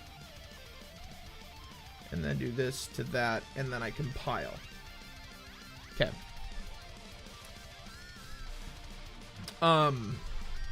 A lot of streamers were in different languages. I got you.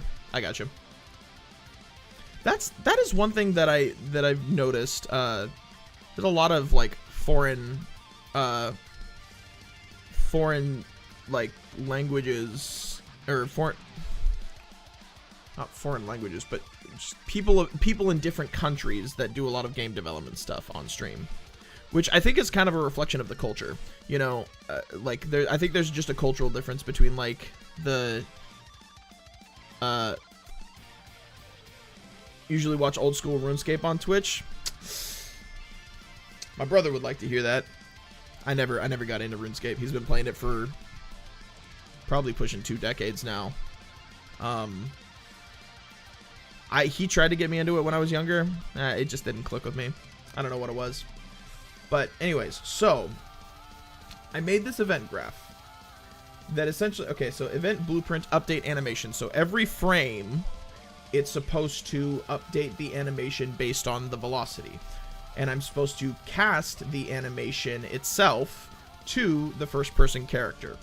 So that's what we do here. You got the update of the animation, and we're casting that update to the first person character, which is the name of an asset that's in Unreal Engine. And then the object we want to attach this to is the player character. That's what we're doing that. As the first person character, we want to acquire the velocity of the character. And then the vector length, I'm not 100% sure exactly what this is supposed to do, but I think the vector length translates the velocity into speed. I think that's like what's supposed to happen. Return value, a vector length, return value to speed. So event blueprint, update the animation to the first person character, and then set it. I think that's kind of how it's working. Don't ask me exactly how all that puts itself together, but you can see just by like, if we go back over to the movement up here, if we go back to the movement thing, like, it is looking like it's supposed to work.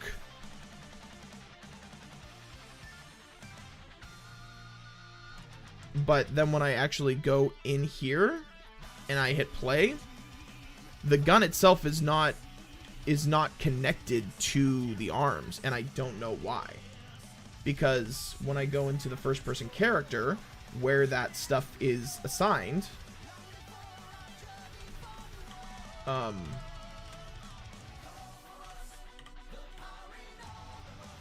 like, I have the M4A1 gun, this item, attached to the FPS arms, which are right here.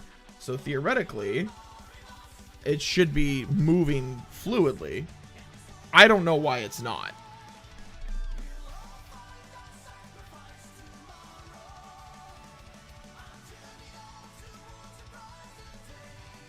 Let's use our friend's Discord. Actually, where exactly am I at in the training right now? But Prodby, are you looking to do Unreal Engine specifically, or are you looking to do Unity? I know Unity is in hot water right now because of a lot of executives doing insider trading based on changes they were planning on making to pricing models and stuff like that, and people are in big trouble about it. I think a lot of executives like cashed out prior to the announcements coming, which is hella illegal. But I know that Unity, or that Unreal, is the avenue that I kind of wanted to mess around with. I know so many different like companies are using Unreal for their engines now. It's just a good engine to learn to use. So that's the camera. That's what it looks like there. I don't know why that's not like moving with it. What part am I on? I'm on day 1 getting started, weapon movement animations. So where's Discord? Alright. One moment, guys.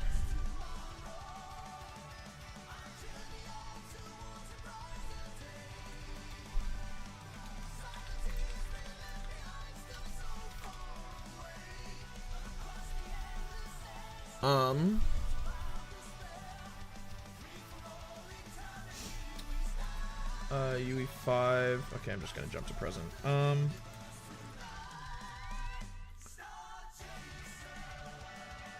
gonna say, hi guys. I'm currently going through day 1 of this course. I am currently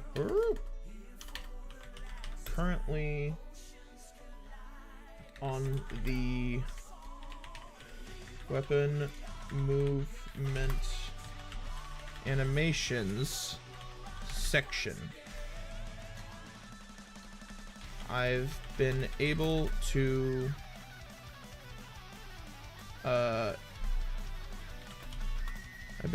implement the movement BS and arms and BS to a T. The problem that I am running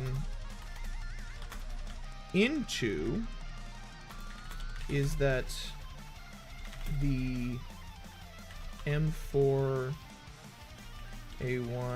gun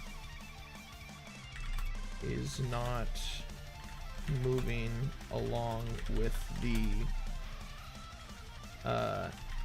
animation as it should be. It's currently static.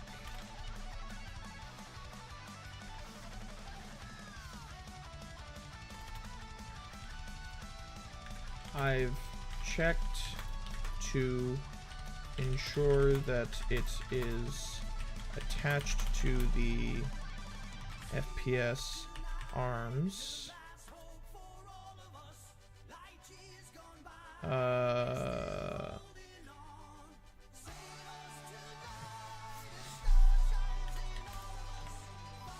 Which it is.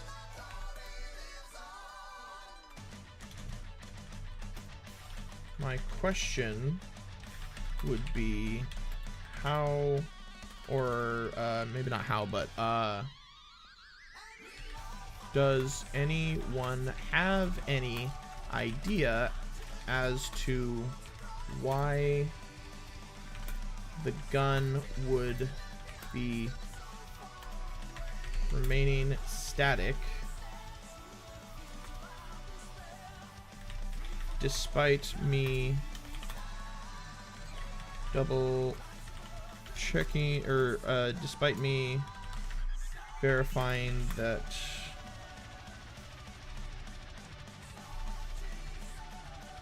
the, is it a node graph? Is that what it's called? What is it called? The event graph. The event graph and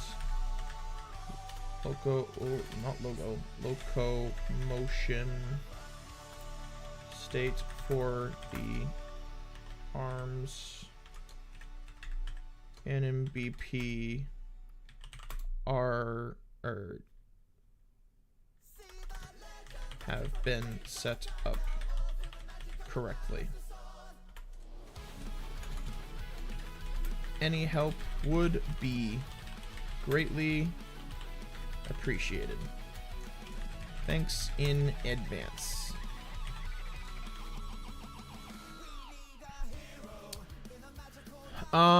Okay, I'm currently going through day 1 of this course. I'm currently on the weapons movement animation section. I've been able to implement the movement BS and arms anims BS to a T. The problem that I'm running into is that the M4A1 gun is not moving along with the animation as it should be. It's currently static. I've checked to ensure that it is attached to the FPS arms, which it is. My question would be, does anyone have any ideas as to why the gun would be remaining static despite me verifying that the event graph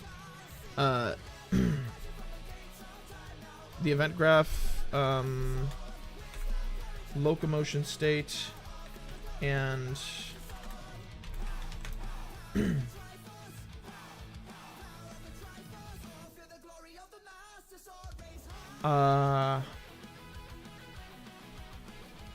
what is it called?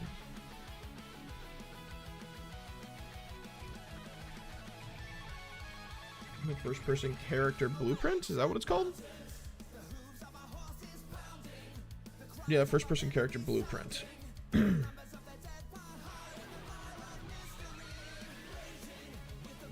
And first person character blueprint.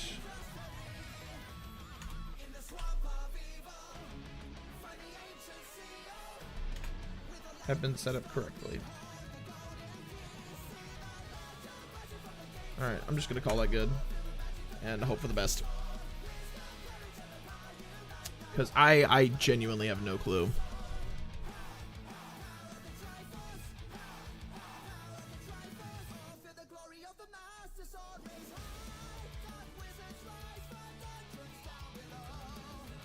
There's a Dragon Force song called Power of the Triforce. This is a Legend of Zelda thing, bro.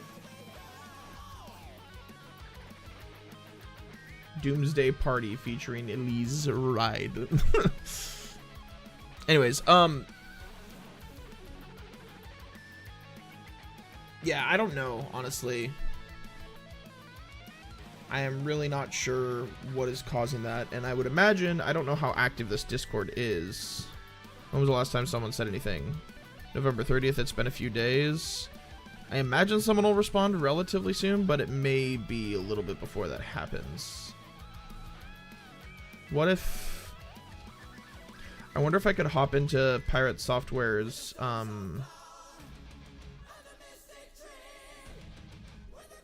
Pirate Hangout. They're doing game dev stuff. Part of me wants to hop in and just ask them about it.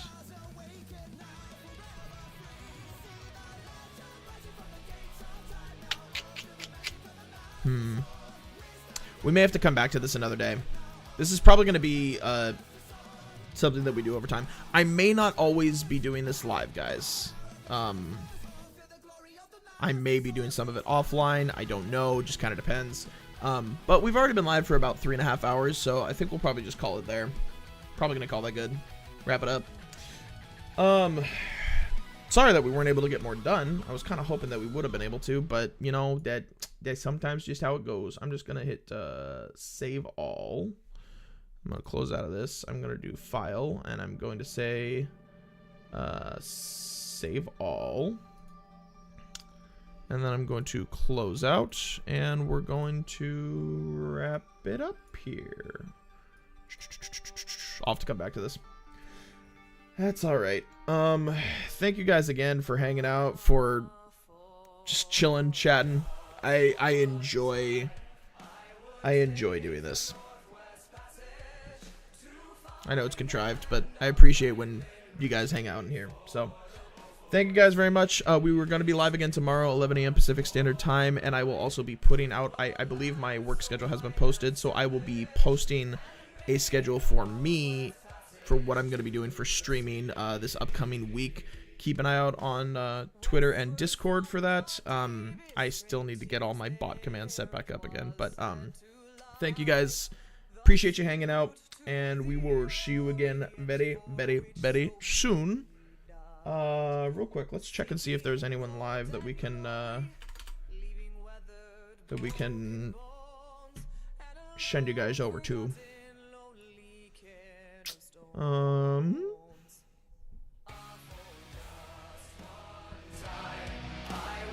We'll send you guys over to Chunksa. Chunksa is a pretty much primarily an Apex streamer, so we're going to leave you guys running with him. He's a good guy. He's only been live for about an hour, so he'll probably be live for quite a while. Ooh, he's doing some custom matches right now as well. He's a good guy. He's a good guy. Big Star Wars fan. Same as myself. So, let's do that. In the footsteps of brave Kelso, where his sea of flowers began. Watching cities rise before me, then raid. behind me sink again. This tardiest explorer driving. There we go. Alright guys, thanks for hanging out. Appreciate you. We will see you tomorrow, 11 a.m. Pacific Standard Time. Hope to see you guys all there. We're going to be doing some voiceover related stuff, so hope to see you guys there, and we will see you all later. Have yourselves a fantastic rest of your day. See you later.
for everyone, I think. Common ground. Yeah. Yo. Caleb, what's good, As long my as Prince is dude? on my team, I don't mind if he's just the best thing. Porg.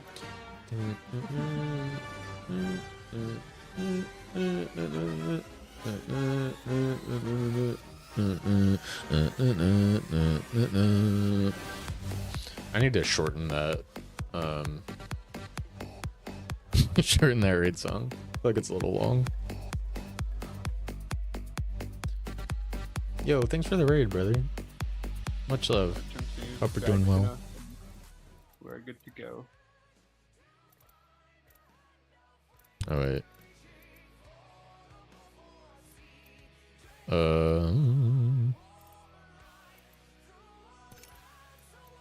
Is that your Tarzan Trying impression? to figure out who the fuck everyone is.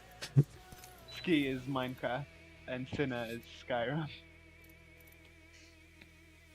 I like how he's so confused right now with this. Oh, it's almost like people change their name and don't tell anyone who they are. It's easy to surmise for the most part. I mean, yeah, Tiny, you got that right up there. Is that Ski? Shit. Yeah. Immediately. Does this work? You just gotta know your community well enough, you know? I think This as long works. as Tarek and I only have a team to you, I think it's fine. Everyone else can kind of shuffle.